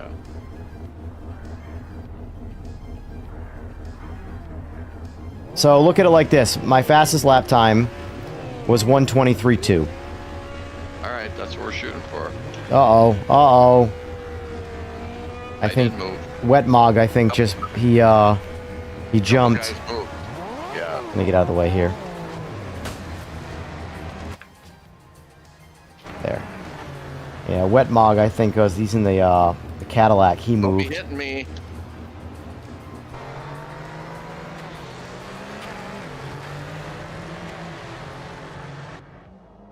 Uh-oh. Oh, he's going for the pass on that Cadillac. I was, but he cut me off. Did you see that? No, I just got to it. It took me a minute to get to the spectating. Alfie says, I'm on PS5 Pro and Logitech Pro Wheel, and this patch fixed the force feedback finally. It's really good now. Yeah, my buddy told me today. Because now that that's the case, I'm probably going to buy this game on PS5 Pro, too. As ridiculous as that might sound.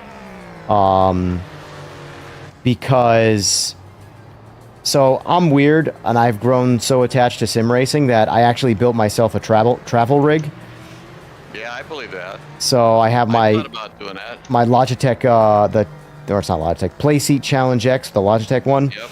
And I got a G923, and I just got my the RS pedals because screw the G923 pedals. And that will eventually, when I feel like belting out enough money again for another direct drive, I'll probably get the RS50 wheel to put onto it as Definitely. well.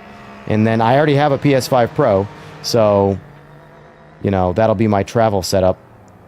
Because I take as it is, I take my, anytime I go on travel for longer than like 3 or 4 days, my PS5 Pro comes with me.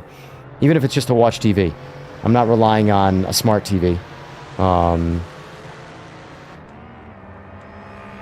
I don't think anything's ever going to be GT7 level graphics because it's their engine. Their engine is so efficient.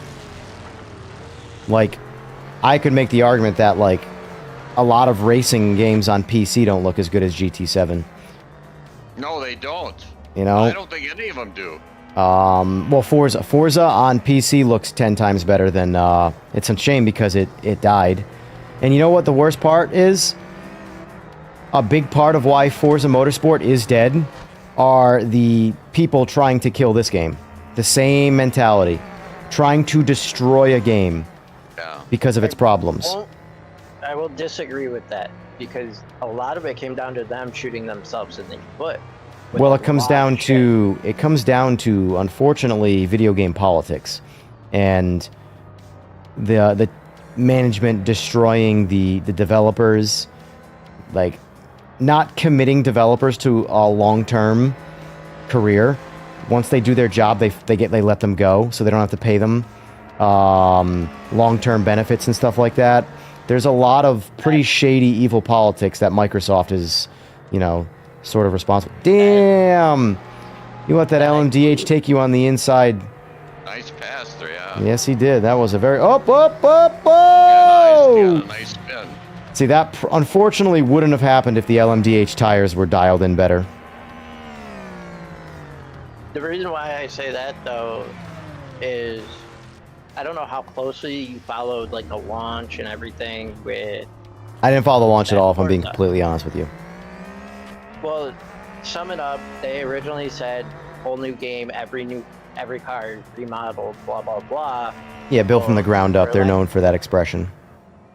Yeah, and well, for lack of better words, you have the nerdy people that got into all the files. And we're like, wait a minute, these are the same cars from Forza 1. Yeah. So like the original Xbox. And they didn't even change them, they just upscaled them like on the back end of things. Yeah. And they did it on one car. But here's the thing. And My then counter on top my of it, counter there- argument is this is the marketing team doing marketing things just like PMR did. True. So if the marketing team really upsets people that much, then I feel like people need to disconnect themselves a little bit from... But there's other issues that happened with that. They put in a system that failed once before and everybody hated. They put it back in. Yeah. Why would you put it back in if everybody hated it the first time around?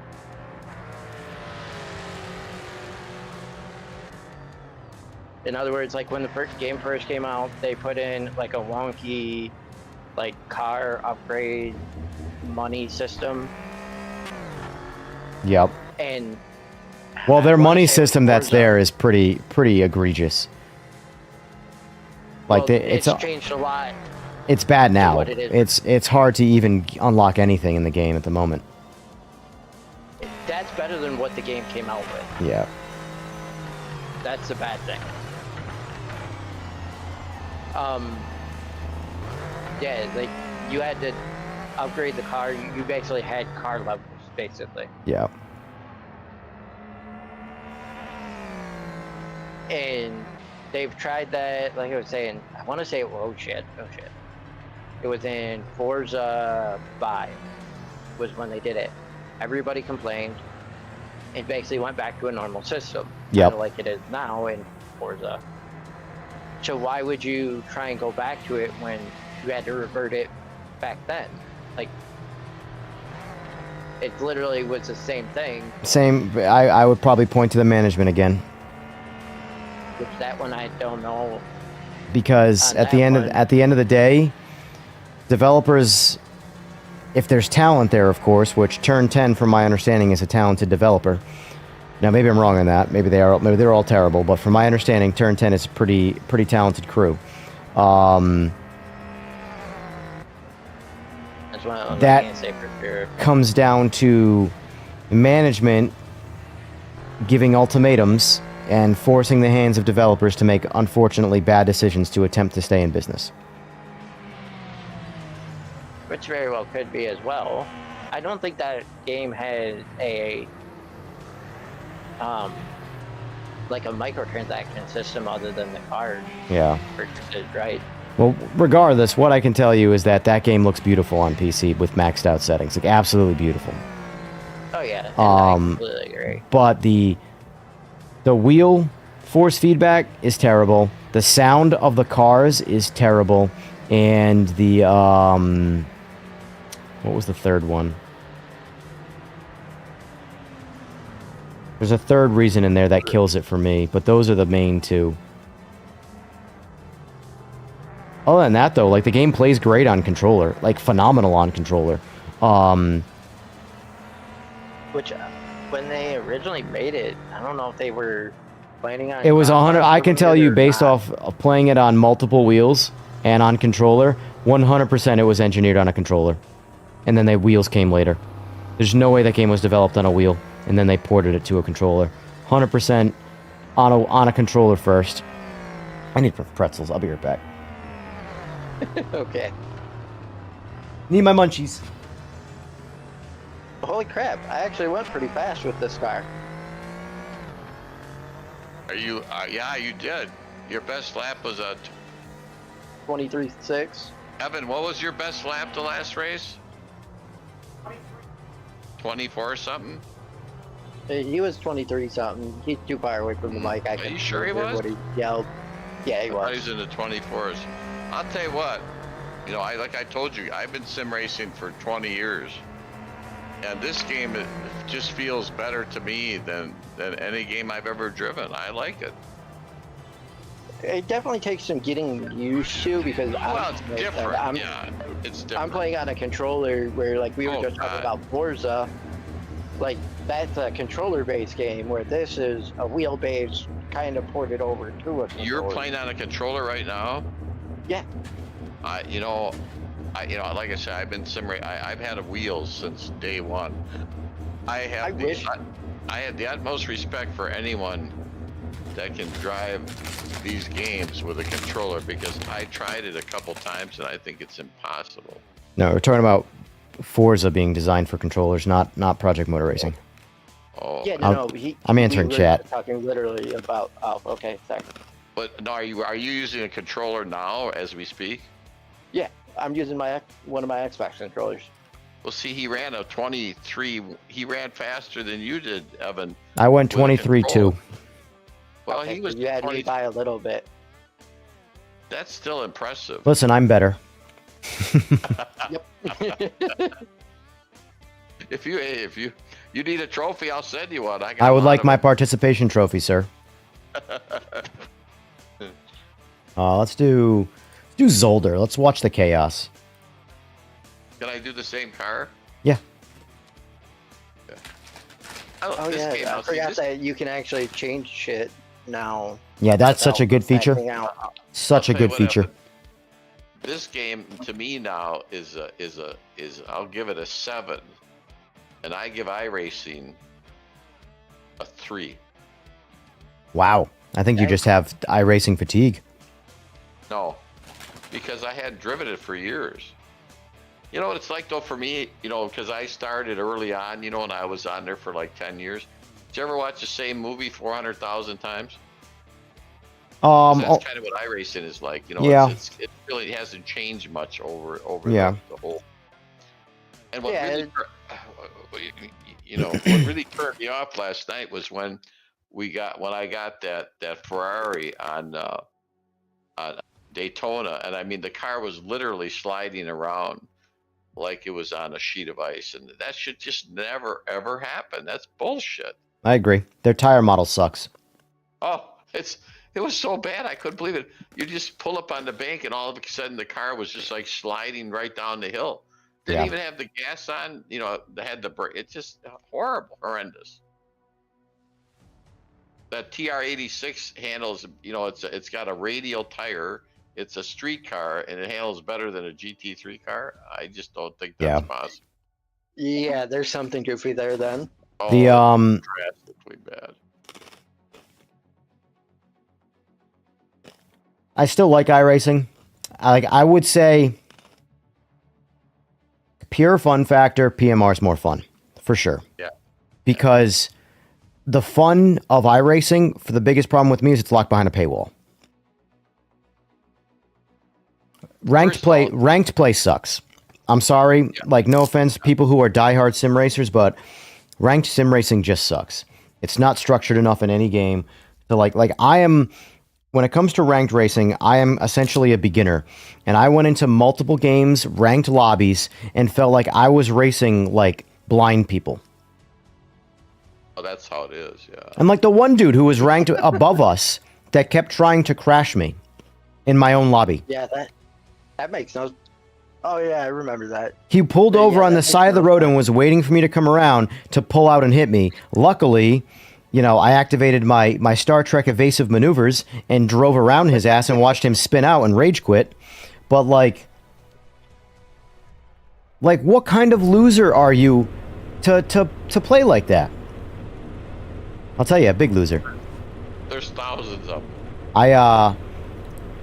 Want to watch me piss people off? I'm gonna turn the racing line on. Yeah, I have it on. I probably need it for this track. Same. So I don't nose older at all.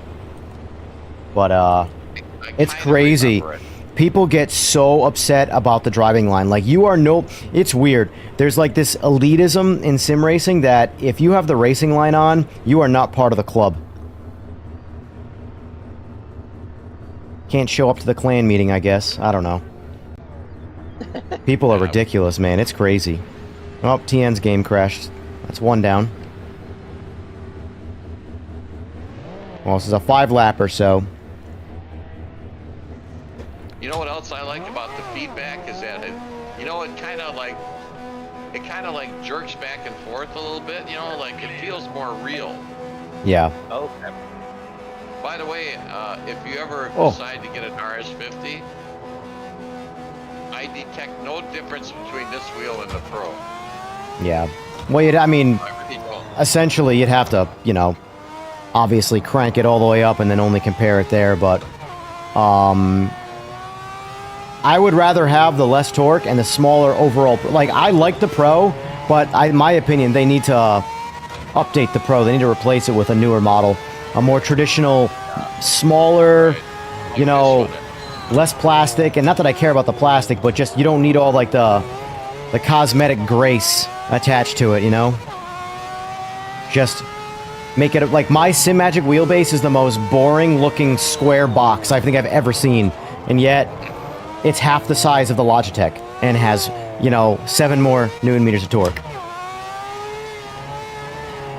The reason I bought Logitechs was because, I know they're reliable. You know what the funny thing is that I tell everybody to buy... I like Logitech as a brand. And I tell everybody to buy Logitech for day 1 support.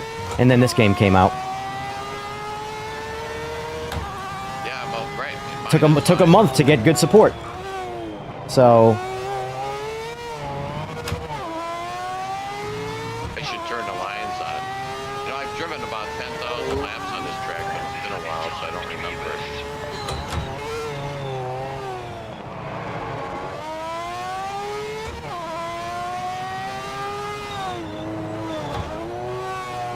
I'll tell you one thing, if you get it, like, how do you turn the lines on?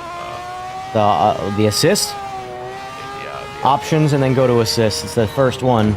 Racing line. I really only wish I could run it for the braking zone. I don't need the line. I just need an assist on the braking zone for a track I don't know. Like, for example, AMS2 has it perfect, where they have the line like this, but they also have a warning, sort of like a spotter, like in rally racing, where they're like, hey, there's a hard braking zone coming up here, going right, going left, you know? That's what I would prefer. Because I don't want the line. I don't need the line. I don't follow the line. I just need the recommended braking area on a track I don't know. So I don't fly off the track on the other side. Oh, Look at that. my bad. I should know this track because I did one time. Of course, it's been a while. Yeah. Sorry. Sorry, buddy. I'll let you go. My bad. I looked at chat. That's my bad. Oh, but I'm messing this all up now, trying to let him go. Oh, well. Yeah, you sounded like dead center. Well, I was trying to let him go so he could, at the end of the day, this is cool. All right, I'm just gonna get away from everybody. I'm hitting so many people in qualifying. It's ridiculous. I'm not trying to. Everybody should space out. Well, that's how it should be, but Yeah, but they don't do that. I caught up to the pack in front of me, and then me stopping wasn't exactly the smart move. And this is, I'm just gonna go back to the pit. There's no point. I'm not doing 2 more laps for qualifying. I'm just gonna get out of everybody's way.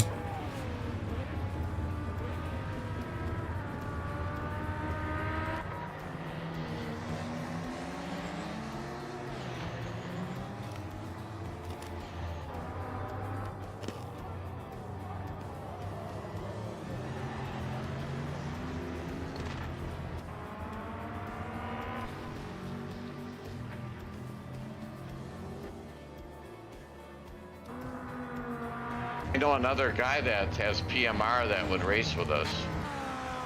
That's fine. I think he was on your stream a little earlier.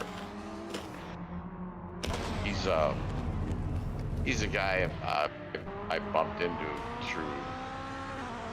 This guy plays video games like 24 hours a day. He has over 500 Xbox games. That's insane. I can't imagine investing that much money in an Xbox. But you know what he did? Or any They console. had that- I they could had justify it that- on PC because PC is a more timeless thing, but Yeah. man, Yeah, but see, Xbox had that Game Pass where he got it for like, you know, like it was only like $25 a month, and you could get all Yeah. the games basically. That's how he got it. but Because this guy has no money. that's the own nothing and be happy model though, and I'm not a fan of that. No, I'm Yeah. not necessarily a fan of it either. I mean, I understood it because it was pretty cheap, but now that it's $30 a month, I don't see the point. I think Yeah. they just raised the price a little bit, didn't they? Yeah, Yeah, it did like 30. They bucks doubled a it. month, I think. Yeah. or almost I doubled never it. had I had an Xbox. I lied. I did have one. But once I got the only reason I bought a PS5 was for GT side, for the GT Yeah. Sport, and then this. Other than that, I went. You know. Unfortunately, right now in this day and age, regardless of what anybody with an Xbox wants to tell themselves, there is no point to having an Xbox unless you already have one. But like Right. anything you can do on an Xbox, you can do on a PC, and you have no exclusives anymore. Right. And you think Microsoft, who just sold the license for Forza Horizon 5 to PlayStation and doubled their money, you think they're gonna stop doing that moving forward? No, they're gonna see, holy shit, there's a lot of money to be made by just giving this to Sony.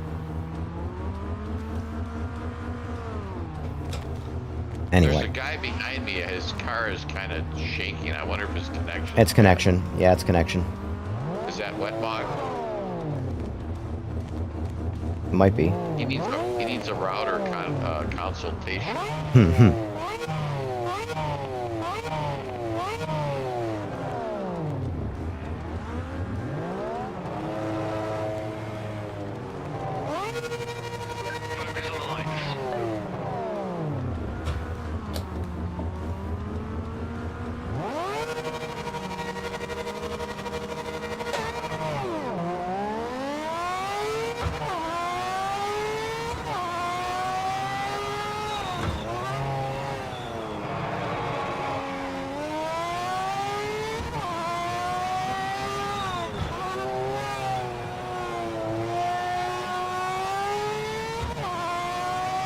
The guy in the Sovereign here, O'Malley, he's on a controller, Amazing.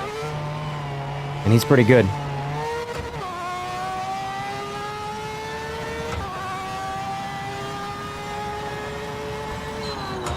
And now you guys walk away from me.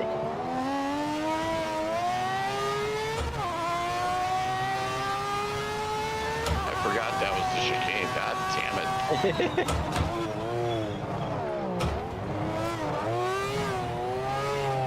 Oh crap. My bad. Yeah, it's all right. Oof. At least in this game, you know, what is these guys doing? What is he doing? This guy, this I'm trying to let you guys go because I know you guys are in faster cars. You gotta pull off the line then. No offense. I was off to the right of the line. Oh, I'm that in was the- you? No, there I'm was in the somebody little to your load. left though too. Yeah, wet mog. I think he tried slowing up because he nudged me out of the way a little bit. Yeah, So it was kind of a shit show of a disaster. that's all right. No big deal.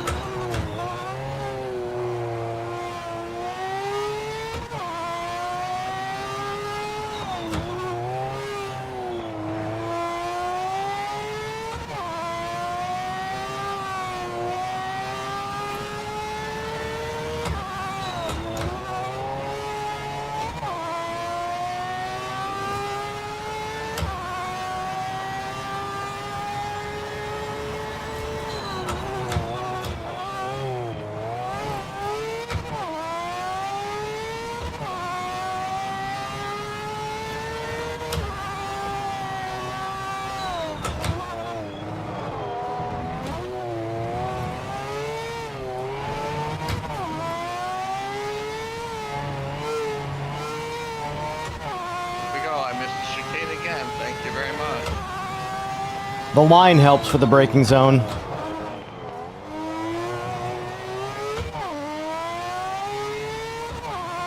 always had a hard time learning tracks. It's like in a real car, I could get lost in a phone book. For me, I have to learn like the track to really learn it. That's why I've like spent so much time on the Nordschleife and gotten decent at it. Right, Is because I love the track. Yeah.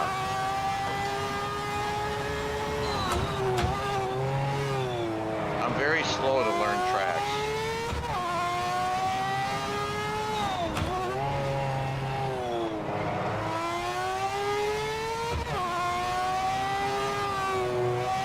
Except for the ones I've, like Laguna Seca, places like that, I ran so many laps there, I know that track. Yeah.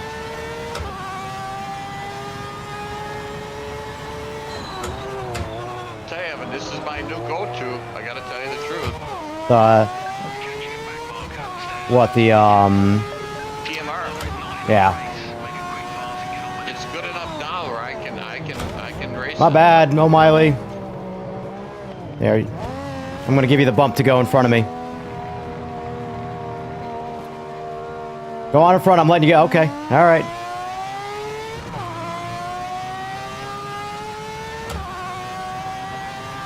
He had a good overtake and I went a little too deep in the braking zone and bumped him, so I was trying to give it back to him, but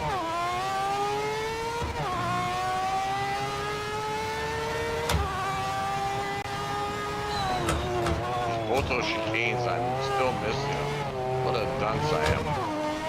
they're not easy. Well, again, though, I've driven this track. It's just been a while, so Yeah. they'll come back. He completely overtook me in the first chicane just there. I went into it apparently way too slow, so that's good though, because that tells me I can try to get a little more aggressive with it.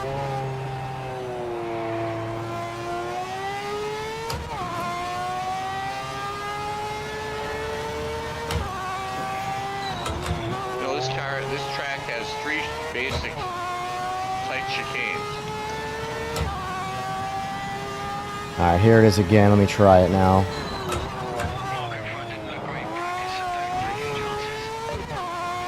I guess, like, I have to wonder if that's track legal on clipping the corner of that chicane right there.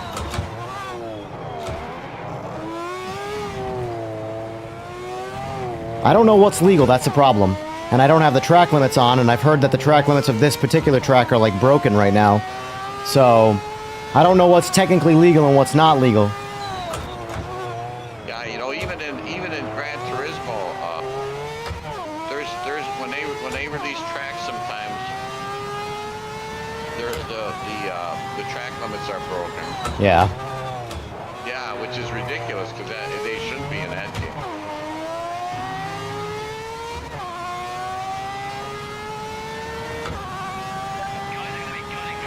I like how the cars go over the curb in this game. Yeah. They disrupt the car. You got to be careful. But it's different than the other games.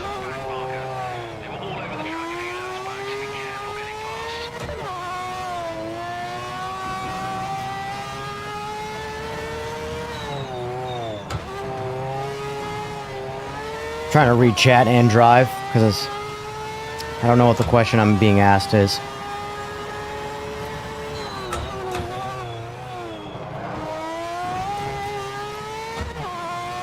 Okay. My bad. My fault.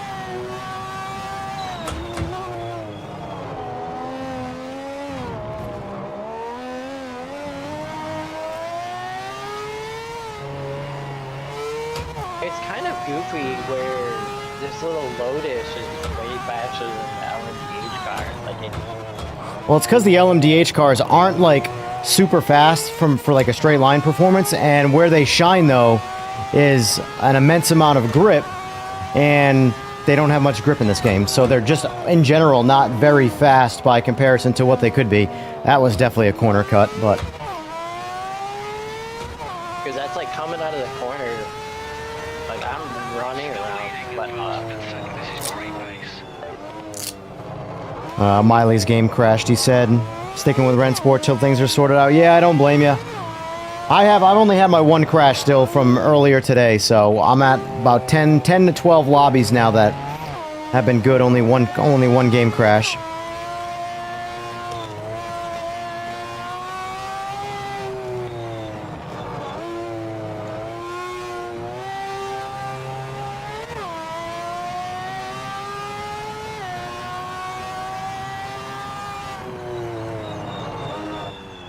Martis, I was just trying to be courteous. I figured he would drive around me and not pay attention to the racing line.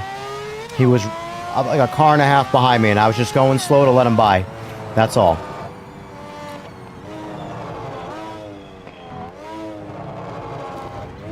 It's not like the racing line is the only part of the road. The entire road is there. If someone's on the racing line and you have the ability to pass them, you don't stay on the racing line, you go around them.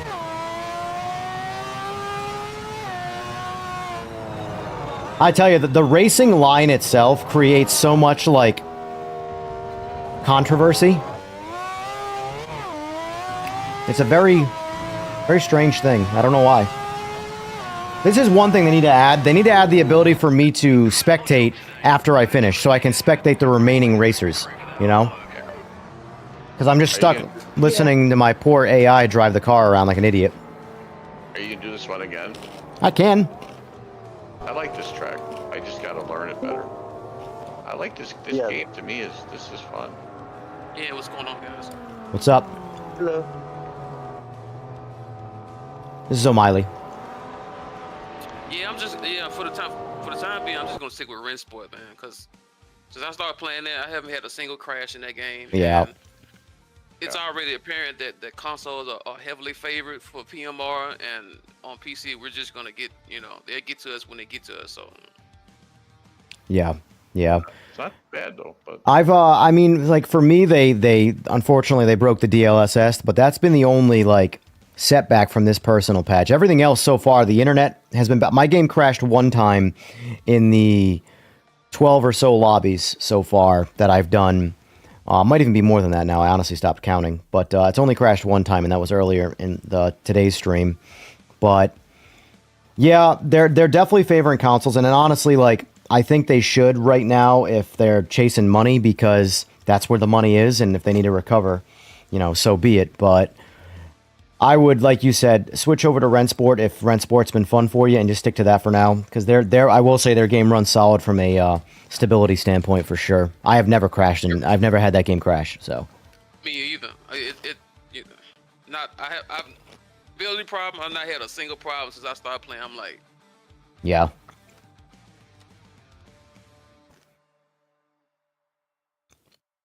I just wish I will play Ren Sport more, especially on stream, when they give you custom lobbies. Because I did talk to the Ren Sport dev, at least on Instagram anyway, and he said that that is part of what's already been being worked on, is the ability to host your own lobbies.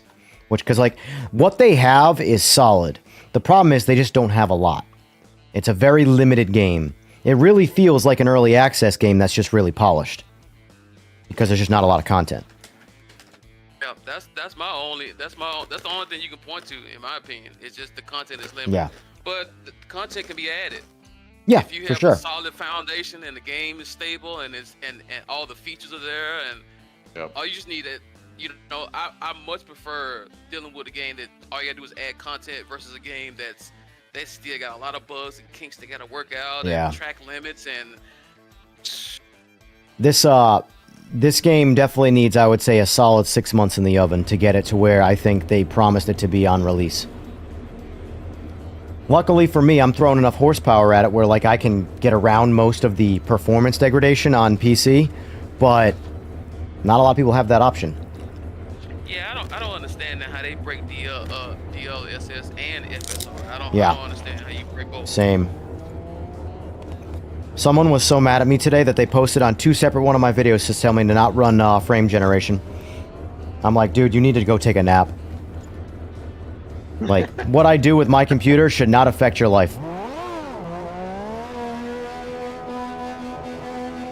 It's one of those, you're getting above like 80, 90 frames per second. It's one of those things where there's a latency penalty with frame gen, but the thing is that the latency penalty gets lesser and lesser the higher real frames you actually get.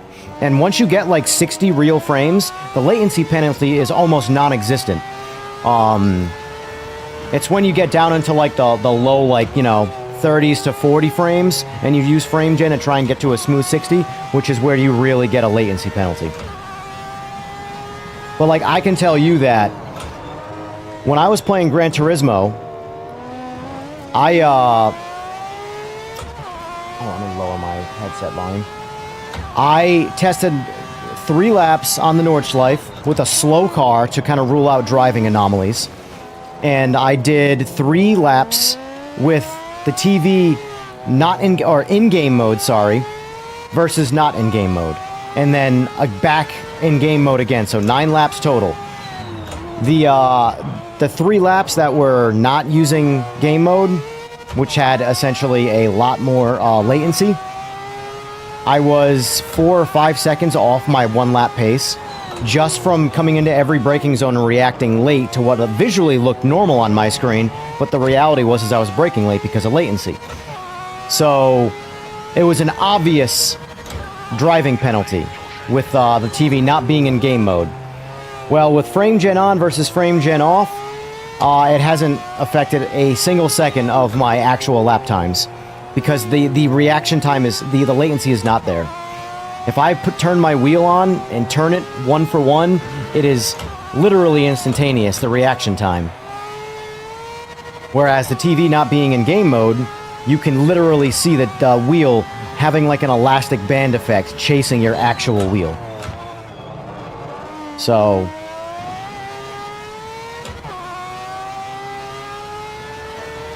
I will say I am surprised to see the changes that came in this patch though. I give them credit. I was being Yeah. pushed out for things like the radar from day one, and I was surprised to see them. I figured that'd be something they would deal with next year. yeah. Yeah. I'm glad they get there. There's definitely some bugs in it, though, I've noticed. There's like phantom cars on the track on the radar. So, like, Sora was watching the stream when it was happening on Spa. There was like a crashed car that was sideways on the straight in Spa that radar was picking up every time I went by a certain spot, and there was no car there. Oh yeah, that's been there from day one. Because you know, that's why I turned the announcer off. Because I got tired of every time you passed by the track, he was telling you there was a. Oh, yeah, yep. Yes, I turned it off because I got tired of hearing that. Yeah. Yeah, it shows up in the radar now. And that's just another, bug to add to the long list of things that need to be addressed. Yeah. Yep. We'll see, though. I think in 6 months we'll have a pretty solid game, but, long-term support, I don't know what we'll have, but I don't really care either. As long as I get a good, like, AMS2 to me feels like ACC. There's not a whole lot to do in ACC. But if I want to race with friends, it feels pretty good. It's a pretty polished game. At least for me, anyway. So, it's not supported anymore. The question is, are people still going to be interested in 6 months? That's the thing. I think that's why they're prioritizing console, because that's where their market is right now. PC elitists feel scorned, and they want it to fail. I mean, let's keep it a book. They really don't have a choice because the console market is just, I don't want to say easy, but they're more lenient, I guess. Yeah. Because the overall age group is much lower. So Yeah. for the most part, they don't really get into a lot of the issues and get on the forums and discourse. They just want to hop on and just have some fun for a moment. So the money is easier on console. Yeah. What I'm surprised at is the amount of people not playing Rensport. There's nobody on there, right? Well, I mean, for the most part, when I play, it depends on if you get your safety rating up, because a lot of those lobbies are locked to safety rating. Yeah. So once you get that up, most of the lobbies that people are packed into, So I had this guy comment a little while ago on my Rage video today, and it was put up for comedy, and naturally I don't respond to these people, I never have, never will, not my first rodeo on YouTube. Well, this guy, average PMR enjoyer, can't even comprehend that he has a missing wing, because one of the crashes that happened after I had been crashed by somebody else, I lost my wing, and then I said, so I randomly took off after that, and I was braking in a straight line, and the car immediately spun out. And I was like, that doesn't even make any sense. Nothing about that makes any sense. And then his reply was, can't comprehend that you have a missing wing. No, no, no, no. I understand that I have a missing wing, but I also know that I don't need a wing to brake in a dead straight line to maintain tire grip on the front end. Yeah, the rear end's going to be a little looser with no downforce. But not to the point where I tap the brakes in a straight line and the ass just swings out and does a 360. Cars don't do that. I can get in a real-life car that has zero downforce because it's a straight line car, go 180 miles an hour and crank up on the brakes, and I will likely overheat those brakes long before the rear end comes out. I will push that nose through the whatever. But, I don't know, your average everyday sim racer is like a master technician, a master physicist, a master sim racer. They're tough, man. They're tough. I got a developer buddy, man. Later on, I'm gonna have to ask him. You see how the car, number 2 car, was jumping around? Yeah. I've seen it in so many games over the past. I mean, I've seen it in iRacing. I've seen it in every sim on the market. That's so far it's internet connection because choking over here. We used to call it back in the day. I'm an old time. I was on iRacing in 2007. So, but we had or 2008. But iRacing is famous for warping. Yep.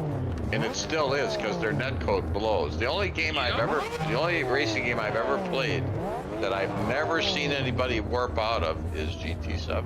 Believe it or not, never. Yeah. Yep. And I was around console players have no idea how good they have it with their stable game. Yeah, Their game that just works.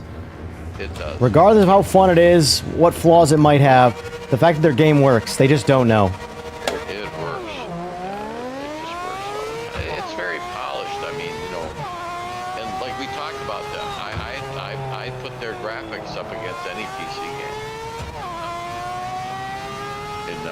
Forza on PC, I think, is probably the best looking game I've seen so far.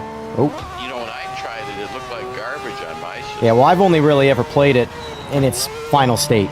I've never played it along the developing lines. I played it earlier on. Yeah. I was day one. It was a high mess day one. I played essentially PMR at the 2-year mark. That would be the comparison.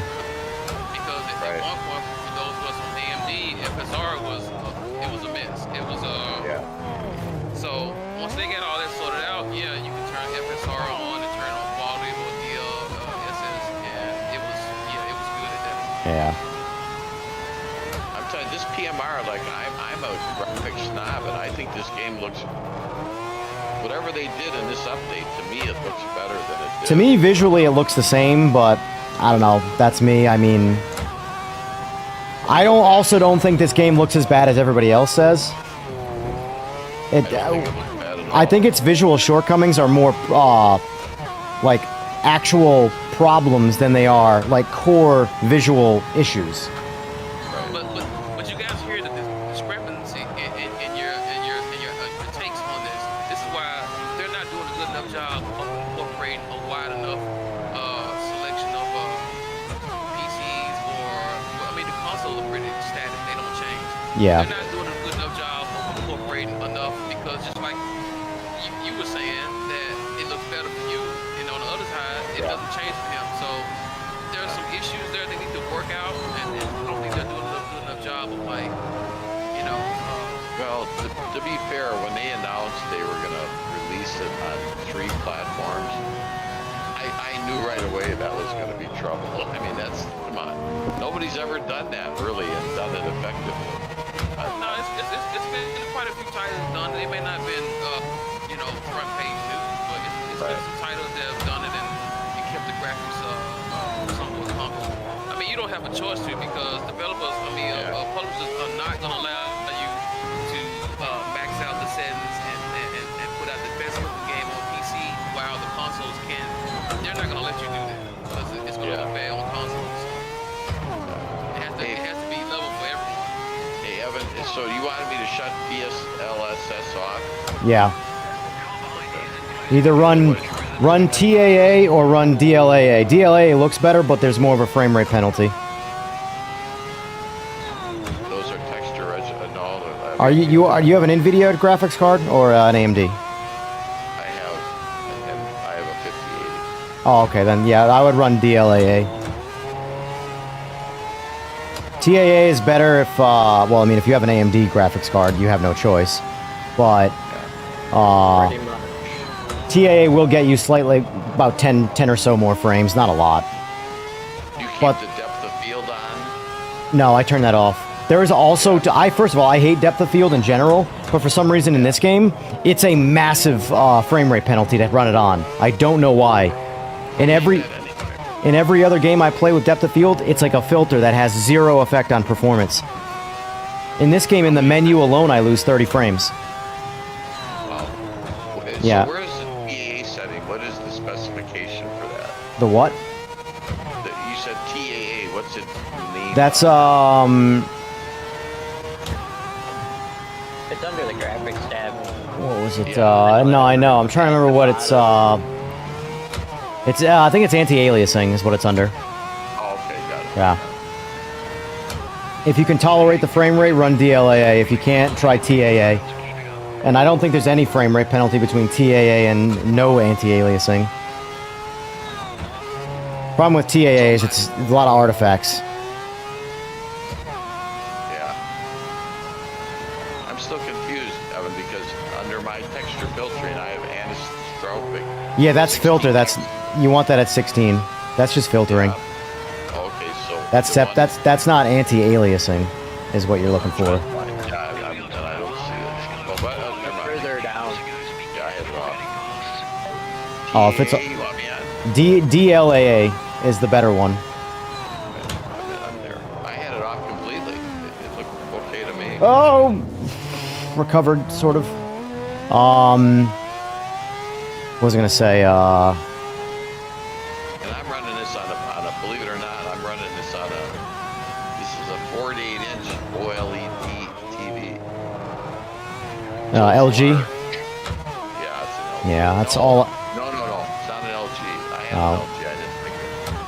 This is a Samsung. Samsung, their OLED panels are better than LG's, in my opinion. Well, can I break the hard news to you? Yeah. They're all made by LG. All the panels. Yeah, it was more of the features. The interface is all Samsung, but like the actual physical panel itself is all LG. But All the they did was HDR sell the rights to, because it's their OLED is LG's technology, and they just sold the rights to other brands. That's why for the longest time LG was the only one, Right. and then now all of a sudden all the other brands popped up with their own OLEDs. It's because they essentially, they pulled a Microsoft and sold Forza to PlayStation. Yeah, but I get what he's saying. He likes the features. And, Yeah, I gotcha. the settings and Yep. also it's just a little bit the operating system's a little easier to deal with, and I think the HDR is brighter. Now I went to there's a site called there's a TV review site. I'm trying to remember what they call it. T something or other. Anyway, they review every TV. Yeah, I know what you're talking about. You know what I'm Yeah, talking about? yep, I do. They said They do the all same- verses of different TVs.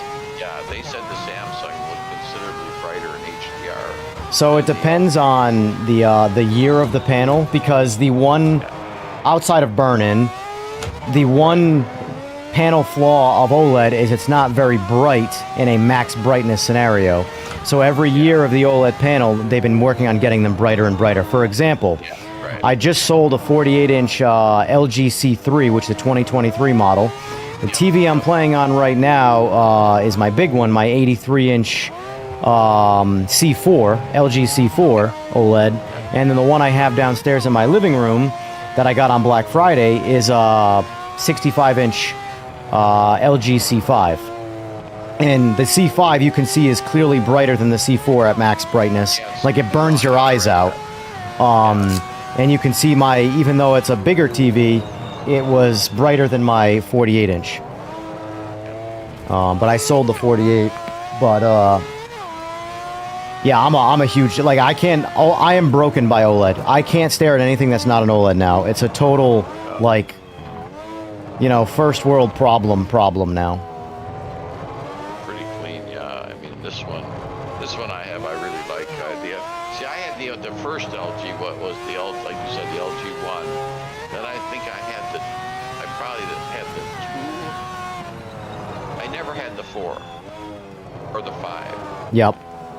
Mine were lesser models than that. Well, the number is, it goes by the year, so like a C3 is a 2023, a C4 is a 2024, and then the C5 is a 2025. So if you had a C1, that was the C1 was the first model year, which was 2021, of the, I can't remember what the previous OLED series was called from LG before that they went to the C1. I forgot what it was called.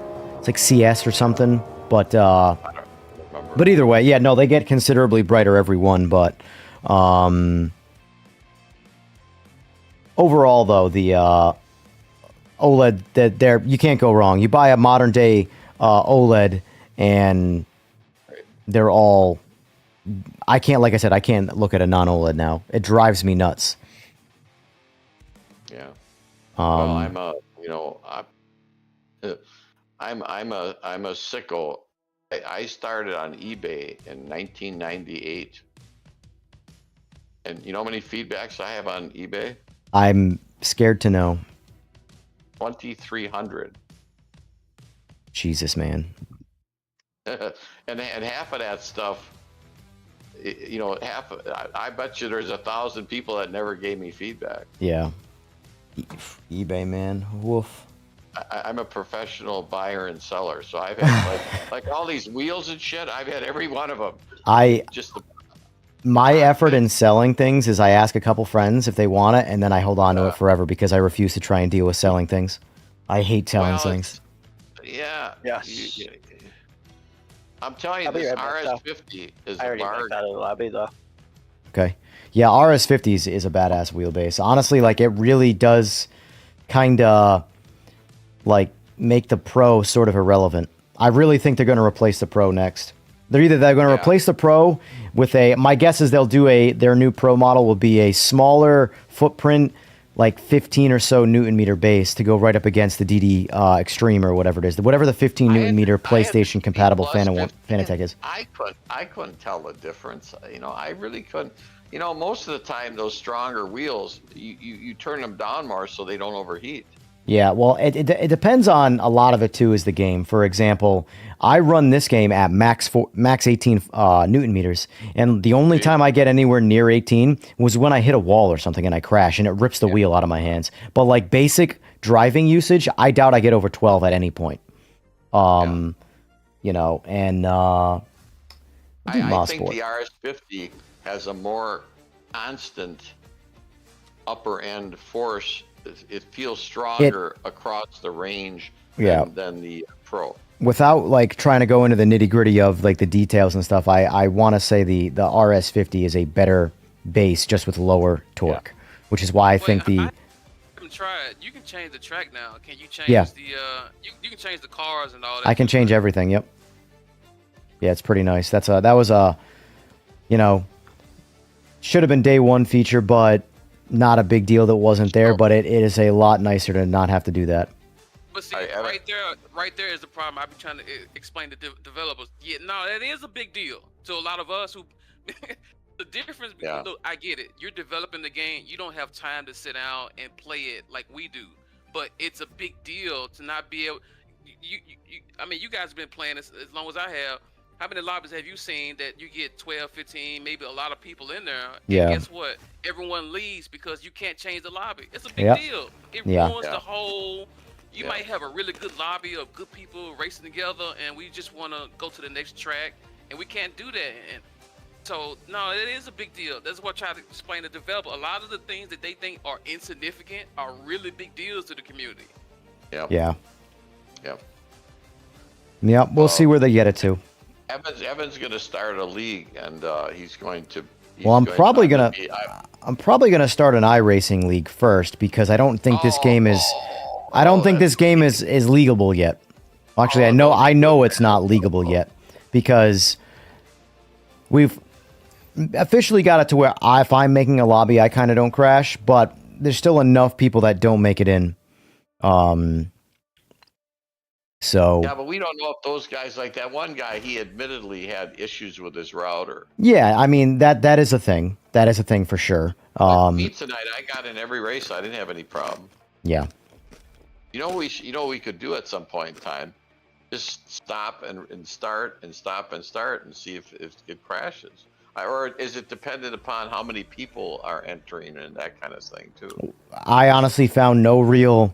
I thought it was a amount of people thing, and I've limited it to 8, and it still happened after 8. I thought I had it, and then I didn't. But well, I'll tell you the update. Like, remember I told you it took a long while the download. So I'm assuming this is and I have a super fast internet. Yeah. So I'm assuming that it was a pretty large patch. yeah. I didn't actually look and see. I want to say it was like 5 gigs. I could be wrong on that. I don't really remember. I remember I just booted up Steam and walked away. Yeah, no, it wasn't that big. It was like a gig. It was 900 and something, whatever. Gotcha. You know, okay, the game obviously had a terrible start. Yeah, we all know that. But if they do, it's not I don't think it would be an issue if they did get it to the point where, you know, everybody was happy with it. I think the problem is when is that going to be, and are people still going to be playing it? I don't think it's I think people will gravitate back to it. I think a bigger question mark is, are they ever going to get it there?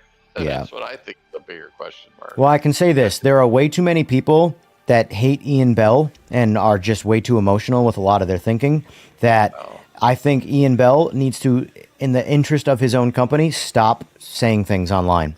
Stop communicating. Be a CEO and don't talk to anybody. Talk to your team and that's it. How about if he just like pretends like he resigns or something, you know? No, I wouldn't. He could fix all this real easily, but just doing right by the community. If Yeah. he would just come out and say, like, look, we botched the launch. We should not have released it in the state. We apologize for that. We want to go on a public PR campaign and apologize to all the people we wronged in the forums and the Discord. And we want to, like, we were a little overzealous because, you know, we're really attached to the project and we wanted to do well. And we didn't take too nicely to negative criticism. And it could all be fixed, but his pride is not going to let me do. He's not gonna come out and it's not going to happen. Well, well, first of all, like I said, I have less doubt that, like, because the Project 1 and Project 2 games, they were kind of like this in the sense that, you know, if you wanted to just drive by yourself, like, around the track, it was pretty good. But then the multiplayer was always a disaster. Never worked right. Terrible frame rates in the multiplayer. You know, I mean, hell, you look at iRacing, they've had 17 years and they haven't fixed it. Yeah. Well, people keep paying them money. Idiots like me give them money.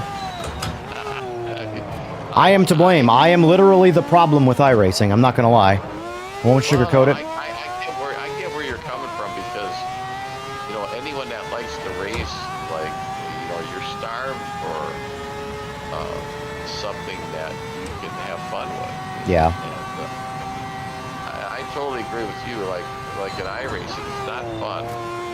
First of all, their damage model is so ultra sensitive that, I mean, if a guy just farts on you, you know, well, he knocks the problem wheel out of tow. I mean, you know, it's, the problem crazy. is the whole argument of realism versus not unrealistic stuff. Right. Need a TC off to be able to spin it around. I would say if we were professional race car drivers, then we should be. Then I can see. The problem is that it comes down to this one thing with all business. If you try to please everybody, you're going to please nobody. So the first thing that they have to do with this game is figure out who they want their audience to be.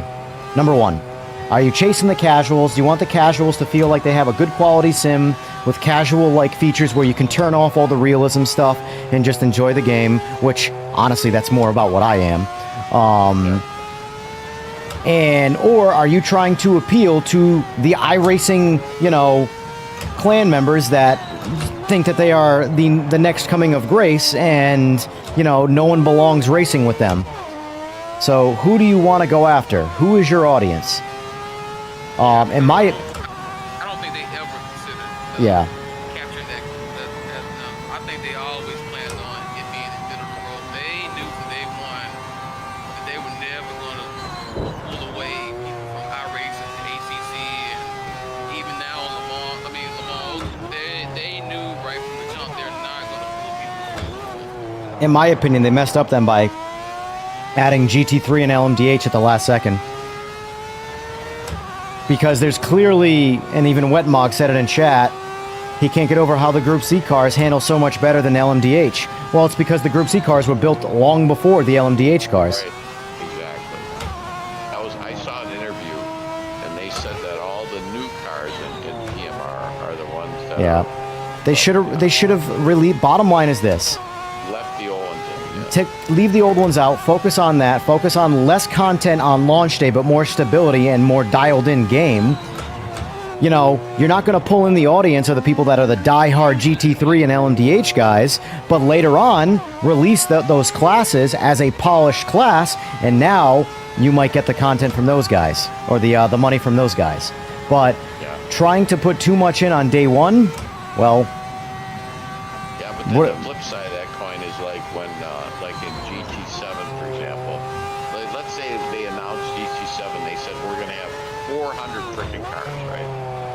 There'll always be some jerk-offs on there, and the guy will say, oh, you're not going to have the XYZ car. Oh, I know. Oh, you're not going to have the TZP car.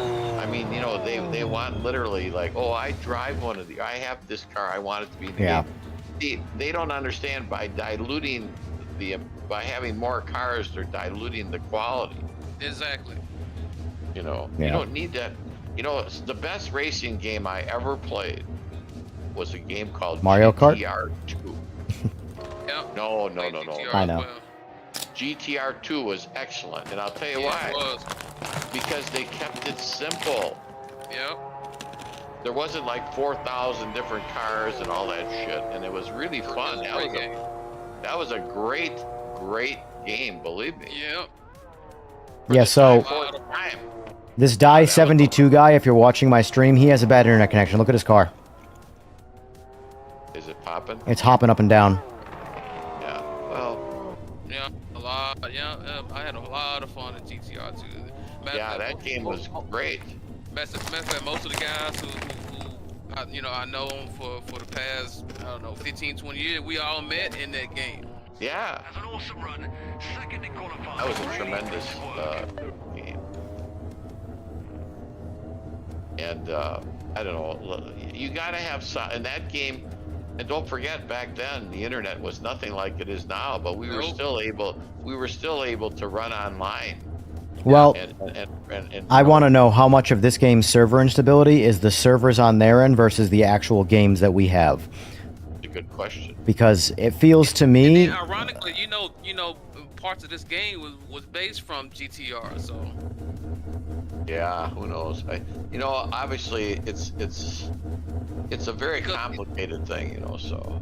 Because it was supposed to be called GTR Revival at one point, remember? So. Yeah. Which, to be honest, I would have preferred that. I don't know why Ian is so stuck on this project name. Just you would think that a rebrand, you would want to distance yourself completely from, the Project Cars 3 era. I wouldn't have done that. I'll tell you what, hey, I listened to the interview with the Rensport guy, and then I listened to them interview Ian Bell, and the Rensport guy just seemed way more solid. Yeah. My gut feeling about him is that he's pretty serious. I got the same sentiment. I watched that interview. Yeah. I thought he was very, very responsible, whereas Ian Bell seems to be kind of a. Well, you don't know what his story is. Here's the thing. Unfortunately, it is true. Not everybody falls into it, but most people do. You can't teach an old dog new tricks. Like, you know, my mother's a shining example of it. I love her to death, but trying to tell her when she's wrong about something that she's objectively wrong about because she's thought wrong her entire life, she is incapable of adjusting. And a lot of, you know, people are like that. The older you get, the harder that shell is to crack. You know? Because, like, well, I was in the welding industry for a long time there, and when I first started, I remember that I was a better welder than a lot of people that were in the industry for 20 years. But the reality is that they might have been in the industry for 20 years, but they weren't welders. They were grinders who also welded, you know? So they learned for 20 years how to do something the wrong way. So it doesn't matter how long you've been doing it if you've been doing it wrong the whole time. So if you're in any business, like I was in the dental business, and I don't care, that's still a business. of course it is. It's if you're not willing to make adjustments constantly, you will never be really successful. And I was very successful because I made the changes. Some people they first of all, a lot of people aren't meant to own a business because not everybody can run one. That's number one. I'm one of them. Well, My problem is I hate people. I hate people. I hate entitlement. When someone approaches me with entitlement, I tell them where to go and how to get there, and I don't want your money. That's me. That's me to a T. Like, if you have, like, when people randomly come into, like, the stream or a video and tell me what to do, the first thing I want to do is tell them to fuck off. Like, who are you? This is my house. Watch someone else's stream if you want to tell me what to do, you know? Because, like... I had a guy one time that came in my office and he accused me of, like, trying to do something that was just to generate money. And he implied that I was lying to him and I was trying to steal from him. And that's the only patient I ever had that I threw him out. Yeah. Because I never did that. Never.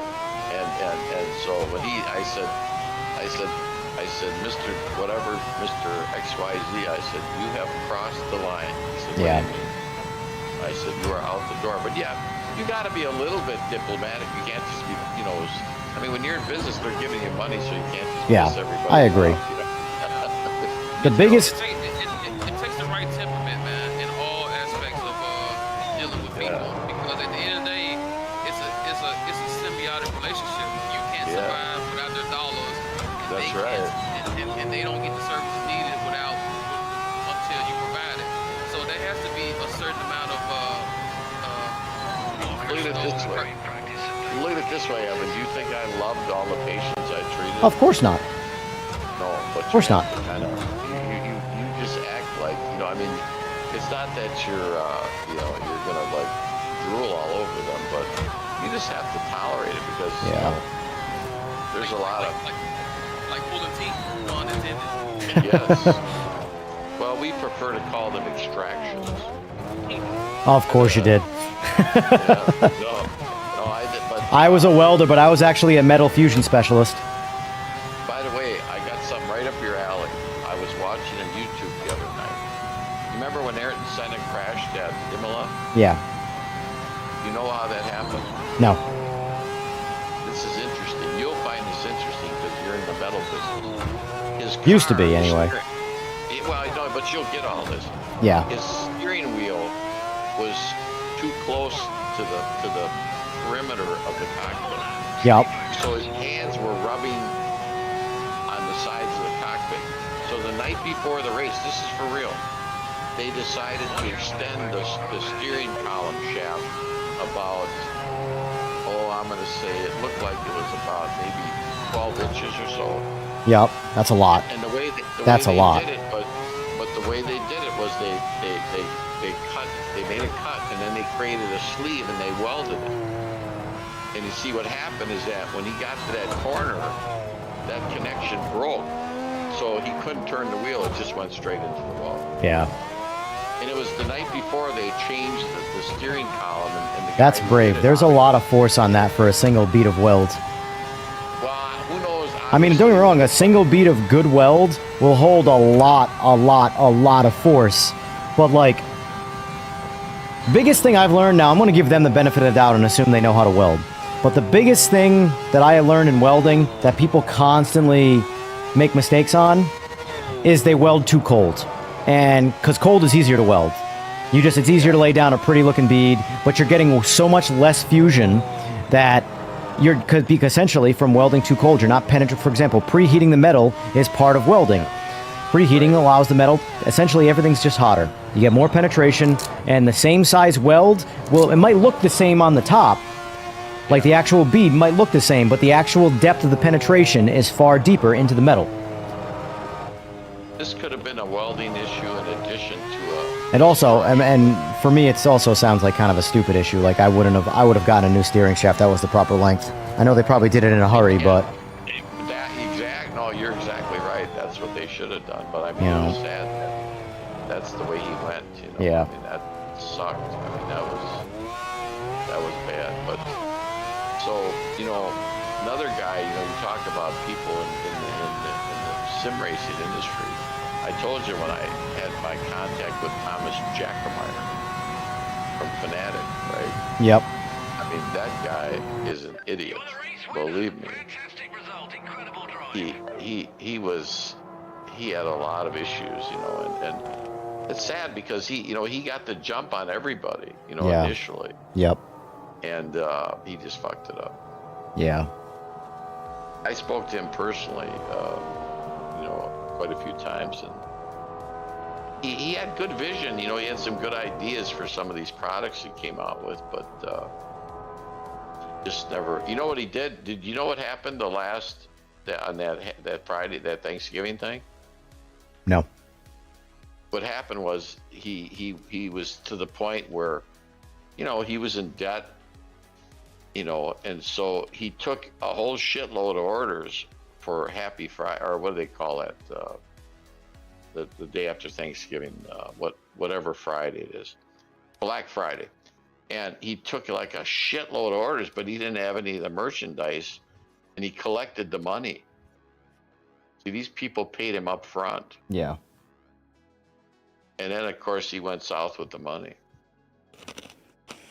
Yeah, there's this, I will say, being self-employed, there's this massive disconnect as to how you should accept money, because there's always a liable party, So if you pay someone up front...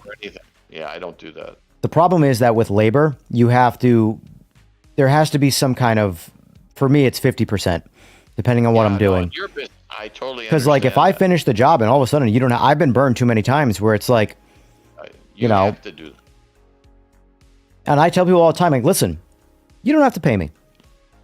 You don't have to pay me. You can come here and you can get your bike, and that's the end of the story. But I can assure you, from a credibility standpoint and a business standpoint, I will make sure no one works with you ever again.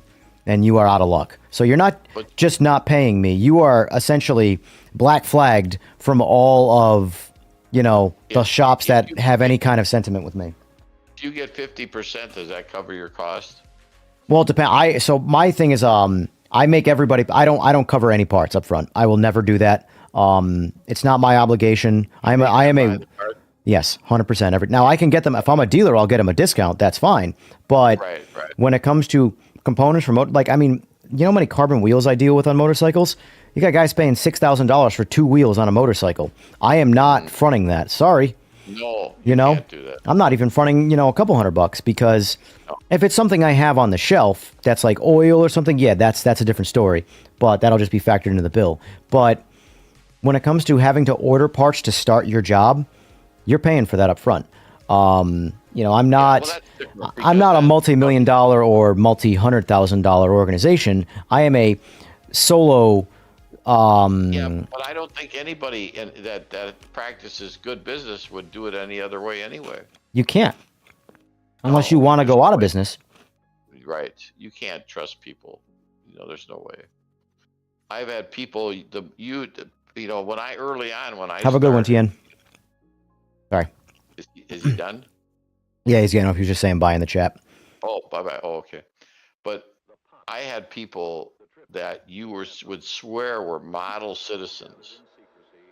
Like, I remember this one guy. He was the president of this Gateway Technical College, And my policy was always to get my money.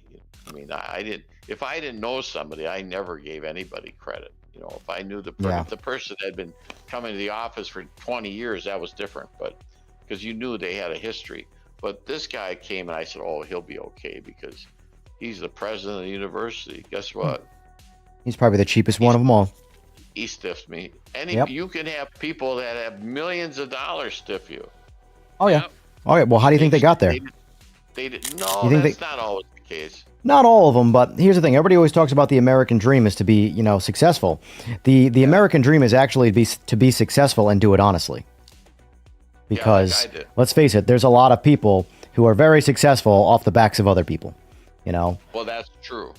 So, Because there's a lot of gullible people around. well, I mean, honestly, like there are times where like, and not to sound, you know, malicious, but there are people that I'm a firm believer they deserve to be taken advantage of because like you need to get educated in life and you keep doing stupid things and like scamming. How the hell do people keep falling for crypto scams? How does every person on the planet not know about crypto scams yet? I mean, it's just lack of education. But that's my point though. The amount of people that think they're buying into the next big, you know, and it's crazy, and there never The are. only thing I can think of is like the old people. You know what happens too is that, like, for example, like I have considerable investments, and see my investments are with a fiduciary. That would be like Fidelity, Merrill Lynch. See, so you have financial guys that run this whole operation, but they can't take your money out. They can't just go to your account and withdraw everything that's leave town. Yeah. It doesn't work that way. So, but there are people like that meet the financial planner at their church, for example. Some jamoke. And I knew a guy gave this guy $800,000. Yeah. And the guy went south with it, you know, I mean. Wild. So yeah, you got to be smart. I mean, you know, it's the I mean, famous word. what's the saying? A fool and his money are easily parted. Yeah. Yep. Look at a lot of these pro athletes, how badly, That must be like real bad. you know. There was just a guy, he said that, I think he was a football player, he said something about, he was having a tough time making it out 80 million. Oh, you're talking about now it's NBA. You talking about Sebastian Telfair? Yeah. he said, you know, I know I got 80 million, but you know, taxes took half of it. I mean, that goes down to financial literacy. A lot of people, I mean, that's one of the worst things to exist in when it comes to capitalism is people who come into money and have absolutely no financial education on how to. You can't operate the same with money as you did when you were just making paycheck to paycheck. It just doesn't work. Most of the dentists that I knew in my town, see, we used to have people, I'll give you a perfect example, I'll keep it short. We'd have people call with toothaches. We'd tell them, okay, for your new patient, you got to bring X amount of dollars. Right? So I'll bet you 75% of them never showed up. So what does that mean? That means somebody else in Yes. where I practiced took them with no money down. And guess what that means? That means you're not going to get paid Yep. because they didn't have the money to begin with, you know. And so I think it takes special people to run a business. You have to be very disciplined, otherwise you will not win. Yeah. And it doesn't involve cheating. I never cheated anyone, but I worked pretty hard too. Yeah, you don't have to cheat to get ahead. No, that's something. There are people in the world that have the perception that everyone that becomes successful is a massive cheater, and that's simply not true. There's plenty of them, but it's not everyone. Did you drop out of the lobby, Steve? Me? Yeah. You mean the lobby of the race? Yeah. Well, what had happened. What did I do? How did I accidentally got out of the lobby? Why do you ask? Oh, I was just wondering because you weren't in the last race either, and not in this one. Oh, you didn't tell me you're doing a race. Yeah, lobby's always up, sir. You're a shitty moderator, you know that? I'm not a moderator. All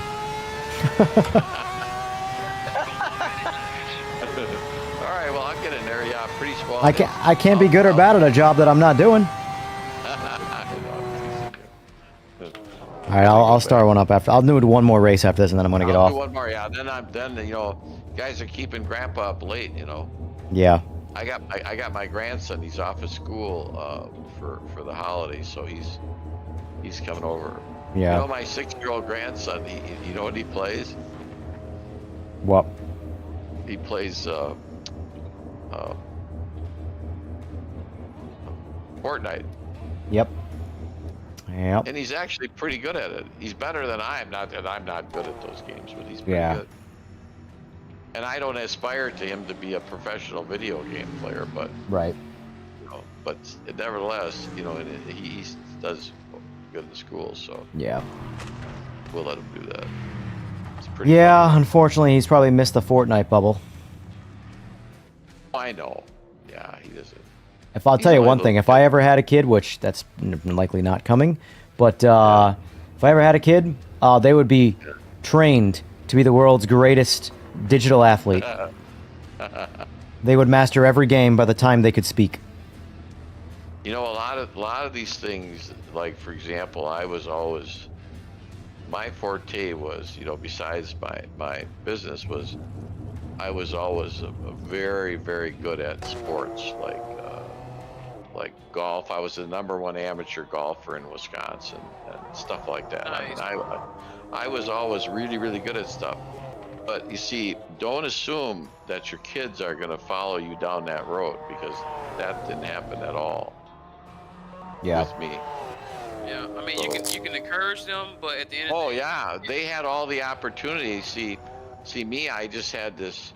If you want to be really good at something, you have to have a passion for it. And like me with golf, I mean, I just like to practice, so I would practice all the time. Even when I was I started playing when I was 9, you know, so I was practicing when I was 9, 10, 11, 12, 13, 14, 15, so, you know, and you just got to have it in you. Like in my family, nobody even played sports.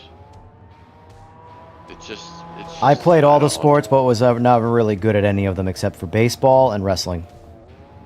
Well, I told you, Football and When I was on the basketball, I was like I might as well have been a paraplegic. when I was on the basketball team in high school, our wrestling team were state champs.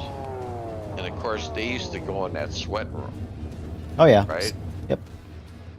And man, that wrestling, and I wrestled in gym class. That is the hardest thing you can ever do. I was the last of the generation that didn't have weight management, meaning if you were 500 pounds the day before a Yeah. match and you could get down to 120 pounds the day of a match, Right. you could legally do it. But you know how tiring it is to wrestle, because you're using you're using maximum straining your muscles like every second.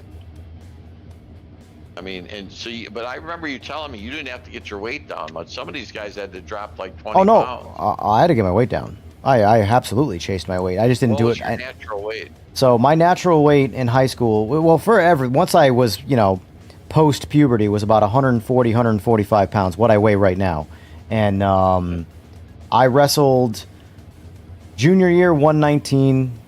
My senior year I was that's 125, and in college I was 133. And then after So college, in I never. college you were, and how much did you weigh in college? Well, mean, your same, normal same, weight. about 140 or so. But the thing is that I would have went. The lowest weight class in college was 125. I would have went 125, but I could beat the varsity 133. I couldn't beat the varsity 125. Just the way it goes sometimes. Weight doesn't dictate, how good you necessarily are, especially at the lower weights where we're talking about a 5-6 pound difference. Where in the heavier weights, you get a 15 pound difference or so, and now you can pack some serious extra strength into that weight, I But seem to recall in high school, didn't we have guys wrestling at 98 pounds? yeah, yep. Yeah. 98 pounds was a JV. That was a JV weight, and then 103 was the first varsity weight. what you say, wee man?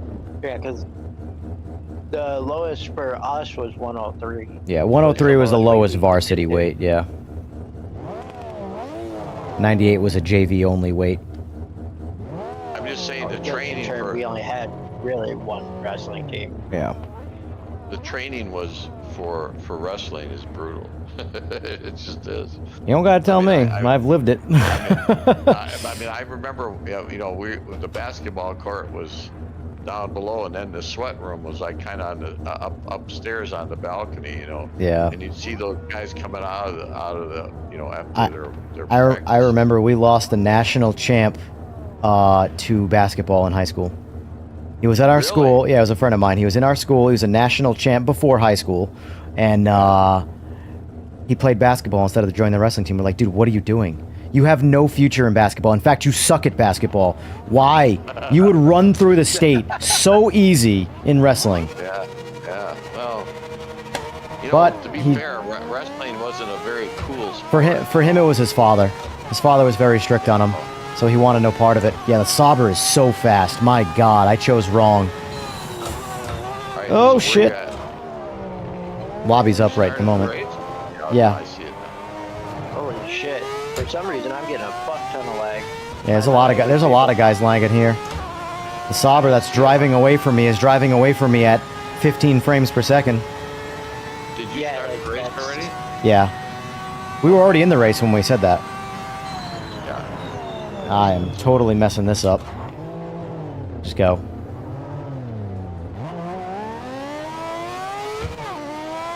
That's like you're saying, it's like 15 frames a second, and Yeah. I spun out.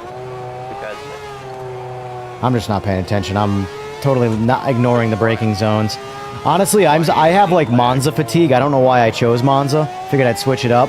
But I'm just so over Monza. Or in this case, Brianza, because how much could a track license cost? Look at this car. Hop, skipping, and jumping.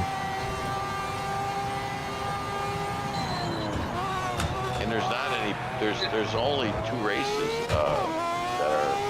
being I just run. one-handed drifted the 787. That's all I'm It's saying. odd. It's odd that they managed to fix the track limit on this track, but they screwed it up on Spa. So,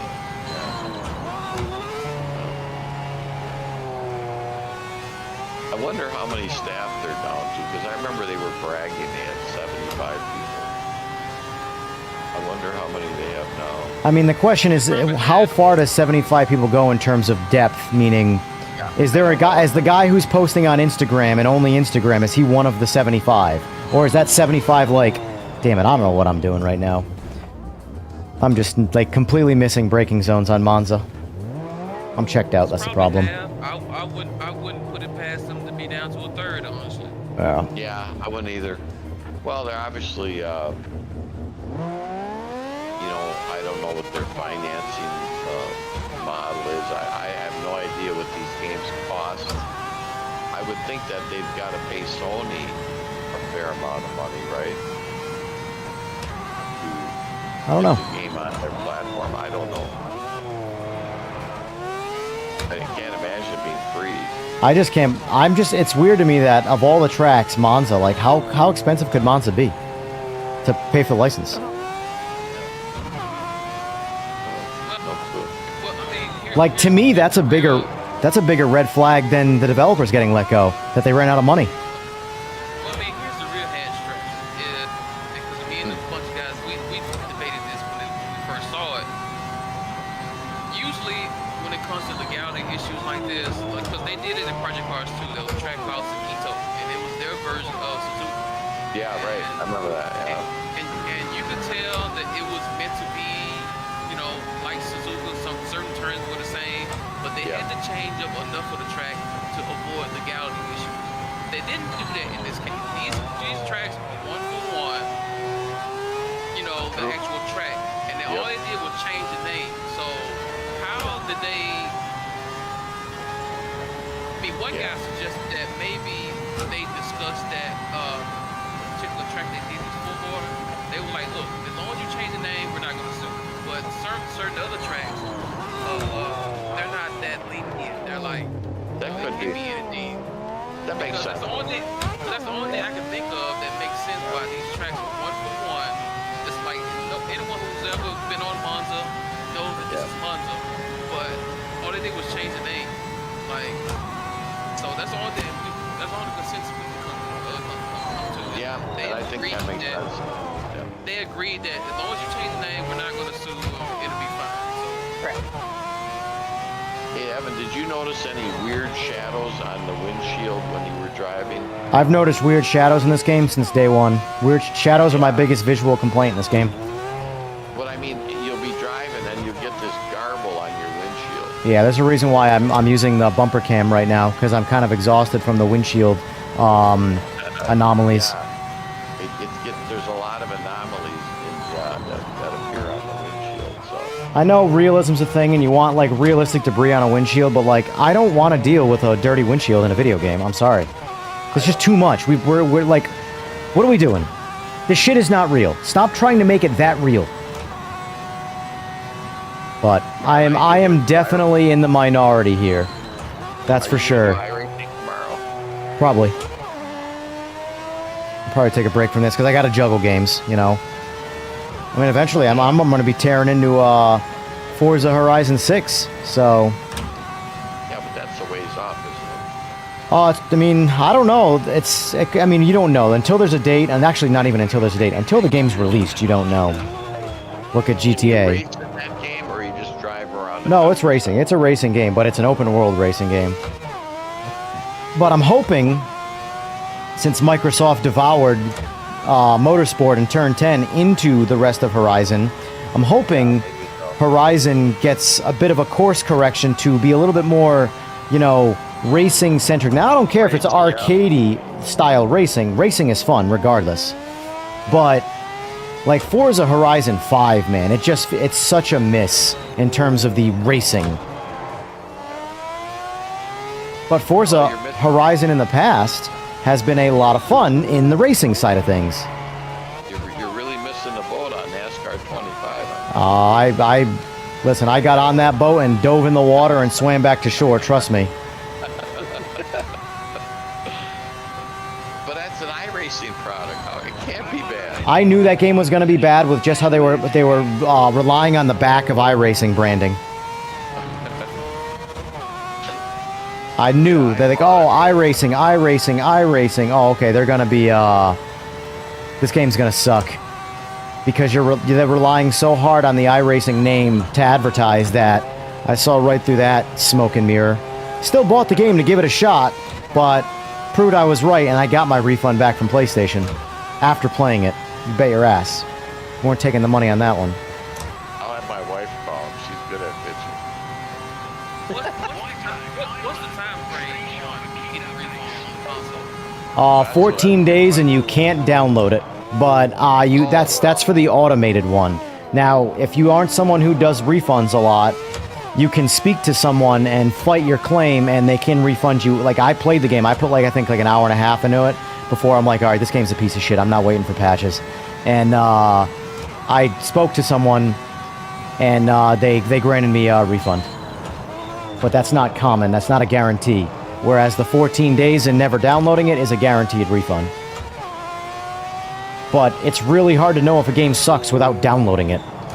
Like, that refund policy is for, you know, someone accidentally purchased the game on the internet and didn't mean to. Because how are you going to know if the game's good or bad if you can't even download it? I mean, if we just go back to demos and make that, because you know, a lot of guys who are not old enough, like demos used to be a deciding factor on whether or not you bought a game back then. You got to play it. The fact that I just pulled that, I'm not, deadly jokes, I'm not taking that, but the fact that I just pulled that off is such... Way back in the day, I'm not taking that, though. Every month you used to get a demo in there, and you used to have a bunch of upcoming games, and How the hell did you just pull 5 seconds on me? Because I cheated. I cut the corner very aggressively, and I wanted to see if I could actually stay in control by completely cutting the corner there at Monza. So I was wide open throttle coming into it, and I just cut the wheel as hard as I could and left the throttle locked, and I drove right through the dirt, right onto the road. wow. Yeah. Nice. I wanted to see if the car would stay in control, and it absolutely did. But I let out so the guy that I had passed would repass me and not lose his position. But it was just the point that I want to see if I could do that without losing control, and sure enough. You Wow. should clip that, man, because that's another one that needs to be fixed. You should be able to cut the track like that. Well, I don't have the track limits on right now. Well, the penalties. okay. I don't have the That penalties on right now, so that wouldn't be a good clip for them. That would explain it. Yeah. No, that was strictly just a physics test. I wonder how good the track limits are if you actually turn them on. For this track, they're pretty good because Yeah. there's a couple of what turn is that 3 and 4 that Alright. chicane. You can't. I mean, you can be a little over the line. You know the rules. As long as you got 2 tires on the track, you're Yep. okay. Yep. So. All right, we'll do one more run, and then I am getting off. Jester, I'd love to have you. We got to try and link up sometime. And I actually was wanting to get off an hour ago, but let's do let's stress everybody out. Let's do Mount Panorama. Yeah, that is a stressor. Should we do Group C? You know, we have options, so it's multi-class. So we'll do 5 laps, Mount Panorama. We got Group C. Okay. I don't even know if I'm going to do Group C. I don't know. We'll see. I We've like been doing Group C. I so love that's Group C, why- but I don't know if I want to do it on this track. I want to not have an aneurysm Do tonight. GT3, since we haven't ran that. Ah, at least I haven't. GT3s, though. I don't know. The other won't- option is LMDH, and You won't have an those aneurysm. are You'll booty cheeks. just have a stroke. I'll have That's something. I'm going to try. I'm going to take the Nissan for a rip. The Nissan feels pretty good in this game.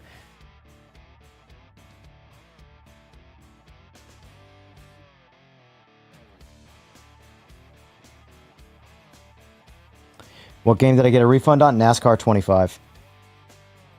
After playing it on PS5, they gave me a refund.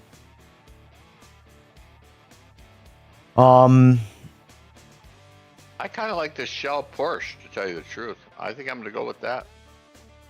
Okay, then if everybody's getting in Group If C, you do GT3, I'll do a GT3 too. How's that? Oh, I don't care. How do they handle? Are they okay? GT3s they handle better than Group C's. Okay. I'm gonna try that. Which one would you recommend? I'm gonna try the Merc right now, the old AMG. But How about the Acura? Is that okay? give it a shot. I don't think I've ever used the Acura now that I think about it. They all you honestly talking about the GT GT3 cars? yeah GT3s kind of all feel the same to me. In all honesty, they don't. They're all solid. Yeah. You can't really go wrong with either one. I wish they were a little grippier because they have like this. They really have this AMS2 feeling to them that I don't like. But it doesn't seem to really affect control. It's just like it feels like an animation.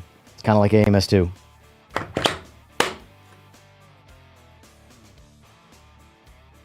Well, at least the car doesn't just go gliding, off the track for no reason. Wow. Yeah, as far as GT3, like I said, they have subtle nuances to them, but more or less they're Yeah. you can a few tweaks and they all drive similar. So Yeah. Yeah, I I'm still running on all of the original stuff. Like I don't even waste my time adjusting anything with Hey, make sure you the ready patching they're gonna be doing. Oh, no, I didn't ready up. Are you in the? Well, he doesn't have to ready up. I'm readied up. It just forces a 1 minute countdown. it just forces the whole lobby. Yeah. Okay. Yeah, if everybody readies up, it cuts the countdown down quite a bit. But if Okay. yeah, as long as the host readies up, it really comes down to the host too. If the host never readies up, the lobby will never start. yeah, they fixed that as well too, because I've been in plenty of lobbies where the host is ready and it won't start. Oh, really? So they fixed that. I've been in a few lobbies like that where it took everyone to ready up in order to start it. But if the host was ready, it wouldn't even start. No shit.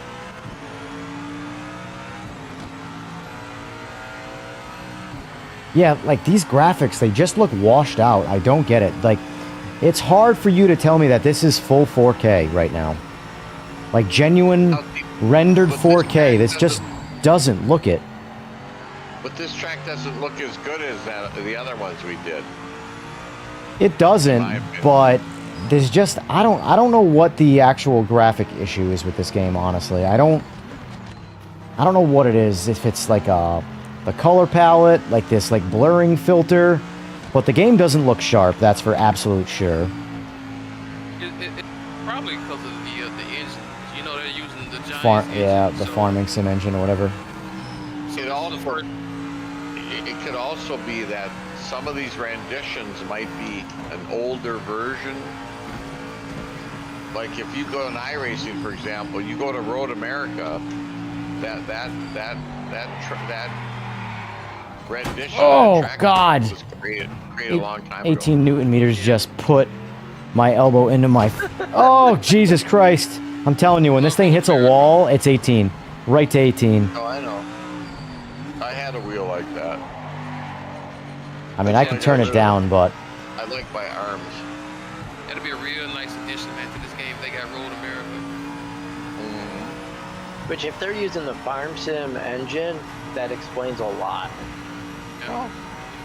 Like I say, it's a first time for everyone. It's the first time for Giants and first time for Straight Forward to be using that engine. So.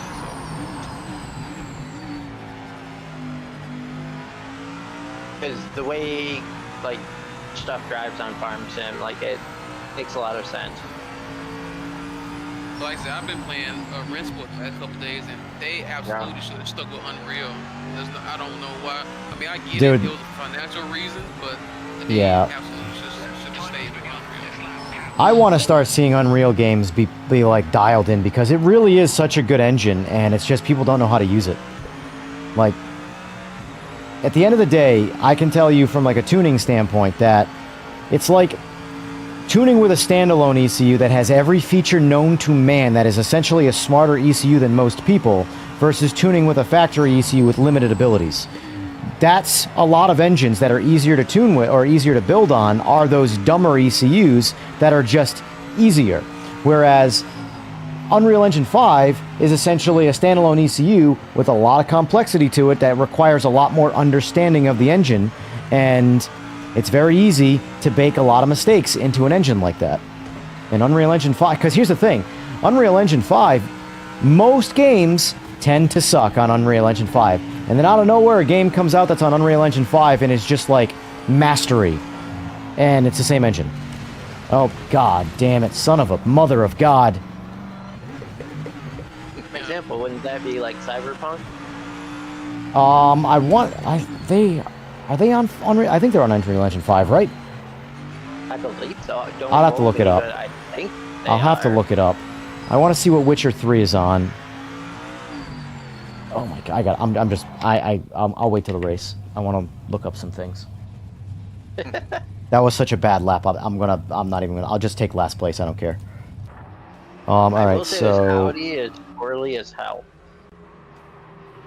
Yeah, these GT3 cars, they're not done. I don't think they're ready for prime time yet.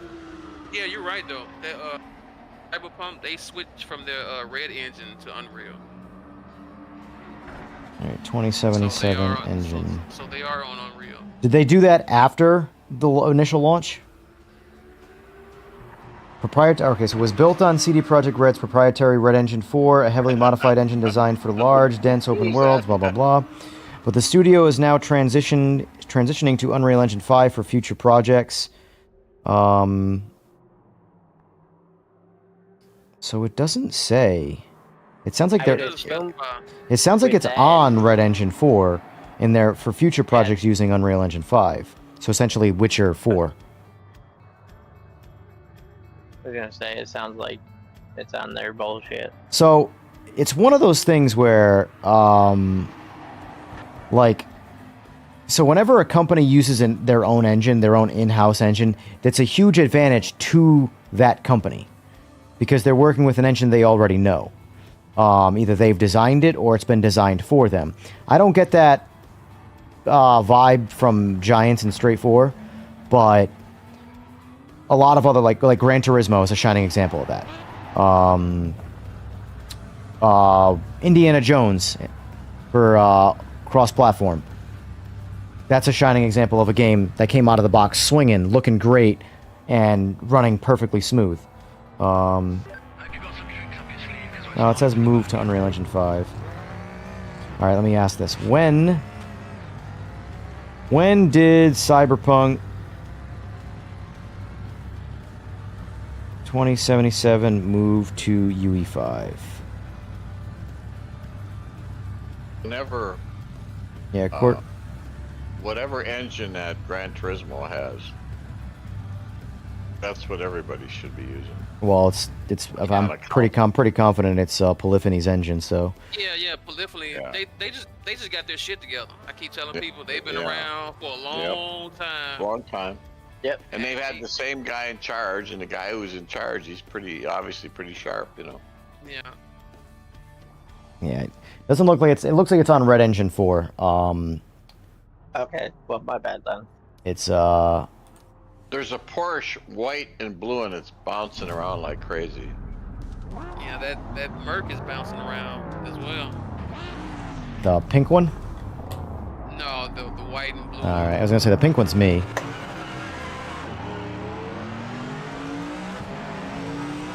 I botched that start. I mean, I'm looking at the same screen you're looking at.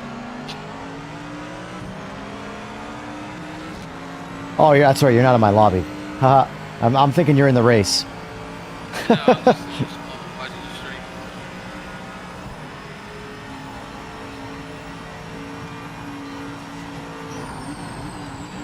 Oh, I gotta.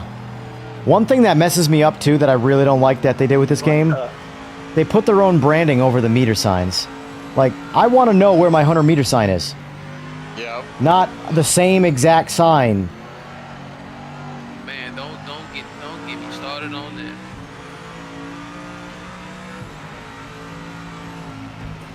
God, don't get me started on that. And for all of us who's around for the SMS, the Slightly Man Studio days, don't get me started on that, man. Because we have been screaming that to the top of our lungs from day one.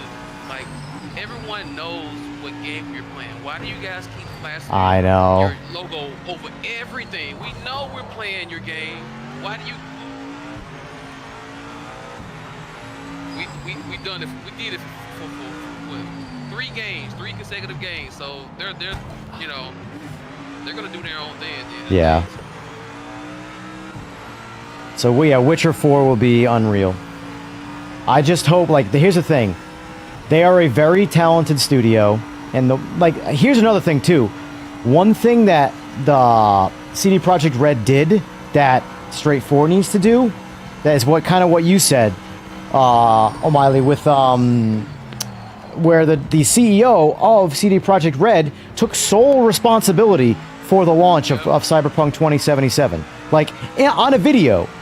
They made a video of him taking sole responsibility for its release, which is what every CEO should do, even if it isn't the CEO's fault. You are the commander-in-chief. Absolutely. You know? So I think that would go a long way, especially with the Ian Bell. I mean, some people are going to hate the guy no matter what. That's just the world. But at the end of the day, if he stood up and did that, I guarantee you a lot of people who are jumping on the bandwagon of hating Ian Bell who don't even know who like me. I don't even know who Ian Bell is prior to this game. He's an irrelevant name to me. But, you know, that would be a good start. It would go a long way to. You're absolutely right. It would go a long way to repairing that reputation around that particular team. Yep. And it wouldn't cost him a dime. That's Nope. the problem. It Nope. wouldn't cost him a dime to do so. And I guarantee you, if he logged the income from the game, I guarantee you he would see an immediate influx in game income within a week of making that video. Because so many people... Go on. Now, it's one thing I was trying to explain to people, man, for gamers, especially on PC, we're not the cold-hearted, callous people that a lot of people think that we are. We just want just do. That's all. We just want to be treated fairly. We're not going to tolerate no crap. But I guarantee you, if he would step forward and do so, and take sole responsibility of, you know, and start to try to build a positive relationship, I guarantee a lot of people will be like, you know what? That's water under the bridge. We know you make some mistakes. They will come back. I know they will, because I talk to these people all the time. They will come back, but he has disregarded most of the PC community because for whatever reason. So You might think it's a small market. Well, the problem is it's where the competition is. Yeah. So for him, there's less people, individual people, purchases of the game on PC. So there's already less money to be made in total, and there's a much higher competition. Whereas on console, you have Forza, both of them, both Forzas, and Gran Turismo 7. And I guess ACC, but I really don't count ACC on console, honestly, because it's a half-baked version. It's there, but, you know, there's not a whole lot to do with ACC. I have ACC. I think it's one of the best driving games, in my opinion, but I just get bored. Honestly, I just get bored. I mean, if I play any game enough, I'll get bored. But, I mean, I put, you know, well over 1,000 hours into Gran Turismo 7, and the only reason I got bored was because I had to go online to start doing stuff. That was just single-player stuff, you know?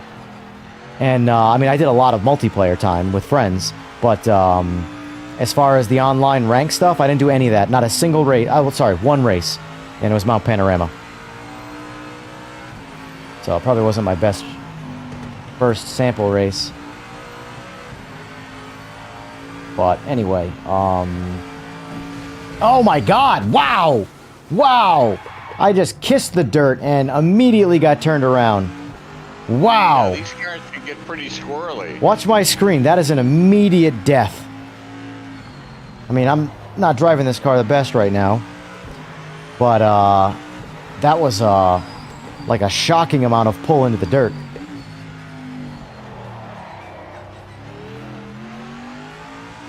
So in my opinion, though, they still need to tighten up the grip on these cars. Like, Oh yeah, that like I. Just, honestly, yeah. they need to make them handle like Rennsport. I'm sorry, Rennsport has the best GT3 physics I've driven so far. Yeah. I don't. What they kind of done, if you play the different GT categories, they focus too much heavily on the grip in GTE. The GTE cars are kind of how the cars the GT3 should handle. As far as the grip, there's so much grip in GTE. But Yeah. These cars are way loose. I mean, and not even feasible loose. They're just. Yeah. It's the downforce. They Yeah. put too much.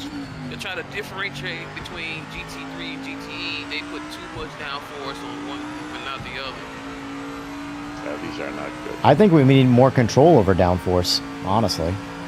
Because you should be able to lower aero quite a bit and not see. Look at what you can do in Gran Turismo, for Christ's sake. Gran Turismo! I maxed out downforce in just about every car, and it would be night and day difference. Now, obviously, some cars, tracks you can't do that because there's too much straight, but like, unlike the Nordschleife, are you kidding me? Maxed out downforce, no matter what. This car, I just, like, the fact that I just spun out like that, you know.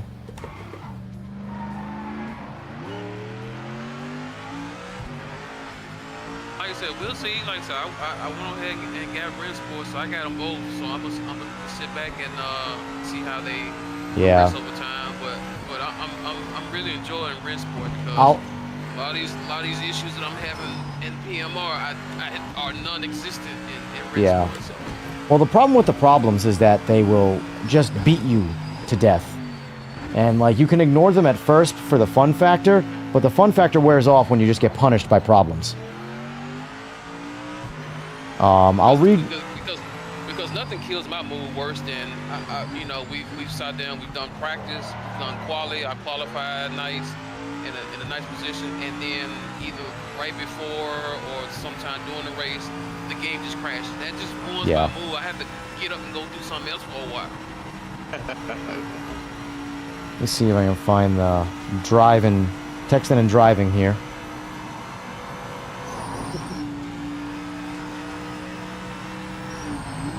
Oh, I'm in my EGR performance page. Damn it.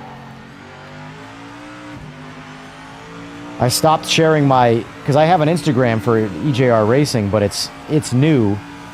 And I used to share it to my EJR performance page, which is my motorcycle Instagram, which is an actual real Instagram.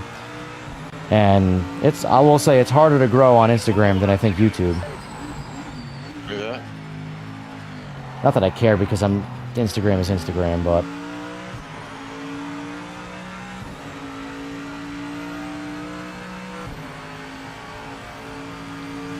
So where's Ren Sports? And also I'm enjoying the rank part of Red Sports too. Yeah. I've been playing this. I almost forgot that there's no type of safety rating or any kind of driver rating in this game at all. You're just kind of playing it as is. Yeah. But I like the fact that you can actually build your rating in Red Sport. Yeah. Actually, Only problem I found with Ren Rensport Online is the shitty people driving it. Like, not all of them, but like, I put up. I'll show you a clip. I mean, these guys saw it. Steve, I know. Yeah, I know. where I got clipped. I was passing the guy in my own line, and he had his again that same exact dirt spot pulls me in and crashes me. And he just pitted me. Like, I'm sorry, but that's why I like custom lobbies. You know, so I don't have to deal with people like that. I mean, no matter the lobby, you're gonna deal with people like that. Well, I know the Unless thing you is, if it's my personally- lobby, I can just boot them, say say goodbye. Whereas online, there's nothing I can do about that. I'm just going to get penalized for that guy being malicious. Well, there's no kick function in DMR. That's true. Bruh. Oh shit, my bad. And no, it's not your fault. You can't see shit. Right? And actually, in Pretty most much, race but, games, they have This thing's fucking squirrely. Yeah, most this race car games, is they have any kind of custom good. lobby that you're not gonna see the kick function very often because it often gets abused, and a lot of people complain about it because Project Cars 2 had that function when the game first came out. But Yeah. the kick the function gotta be used because people were just kicking people for any number. Well, I don't like that guy. Period. Yeah, Kick- right. Too fast. And they removed that after a while. I mean, the best way to do that is to have a voting system. Very few games do that though. Yeah. So, FYI, this is what Ren Sport said to me. Let's see.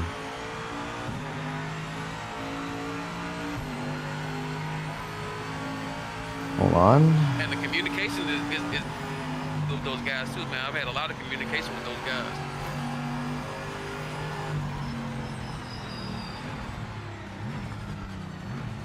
We want to do our own lobbies and we'll be happy. Well, that's what this is. I'm reading you back what they said. I mentioned, are there any plans to add the ability for the player to host a lobby to play with friends across platforms at all? He said, thanks for the feedback. Pass it on to the team because I would mention some other things. Then he says, there's a lot more we want to improve and add, both features and content-wise, so 2026 is going to be a busy year. Regarding hosting private lobbies, yes, this is something we're actively working on.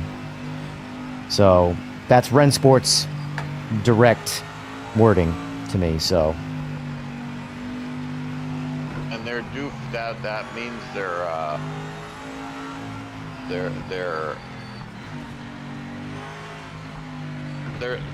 actively working on it for release in 2029. yeah. Well, they said they Yeah. mentioned 2026. So, Yeah, that's the usual PR shtick. Yep. It's on the list. They're gonna get to it, Yeah. but it's not high up on the list. They'll Yeah. get to it when they get to it. we'll see. EJ, how did you run a 59? Are you been cheating again at this track? You know how many times I crashed? No. You ran a 56. Am I sure? Or no, That's the Porsche. yeah, Porsche. I went 209. Oh, 209. I'm sorry. 59 is the deficit in which I lost to the To the Porsche. To the Porsche. Yeah. Well, no offense, these. Didn't they say that these GT3 cars weren't ready for prime time yet? Because they're not. They're very slippery. I mean, to me, they're extremely slippery. All right, I'm closing this lobby. I'm done for the evening. Yeah. I mean, I personally, like in this game, if you just ran, I could run those, that other group that we ran. Those were perfectly stable and reasonable. Yeah. You know? Which is what's bad is it seems like that's basically the only class really that is completely drivable that was Yeah. ready for release, essentially. Is that right? So I haven't really done any of the other stuff, so I couldn't say.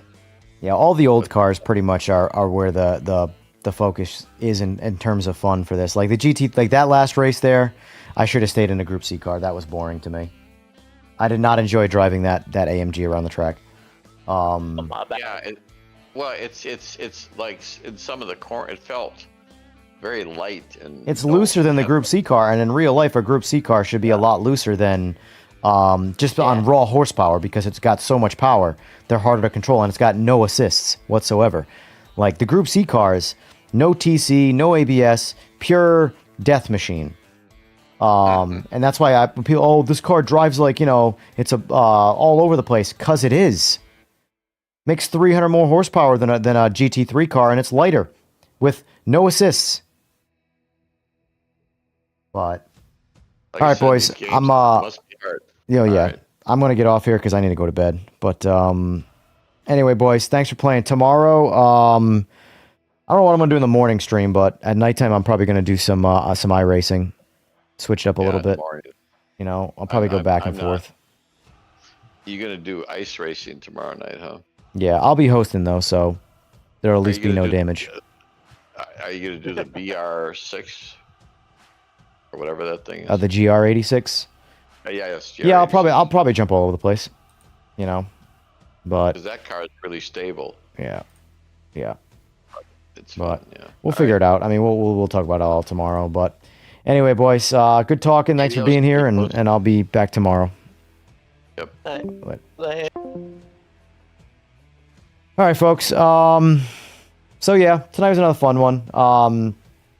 PMR still needs some work, but it's not in a terrible state right now. But a lot of differing opinions on a lot of different things. Either way, I've said on today's stream that it's going to probably take 6 months in the oven to really get it to a good, decent polished state. Maybe even a year, but I think 6 months is on the optimistic side, but the possible side for sure.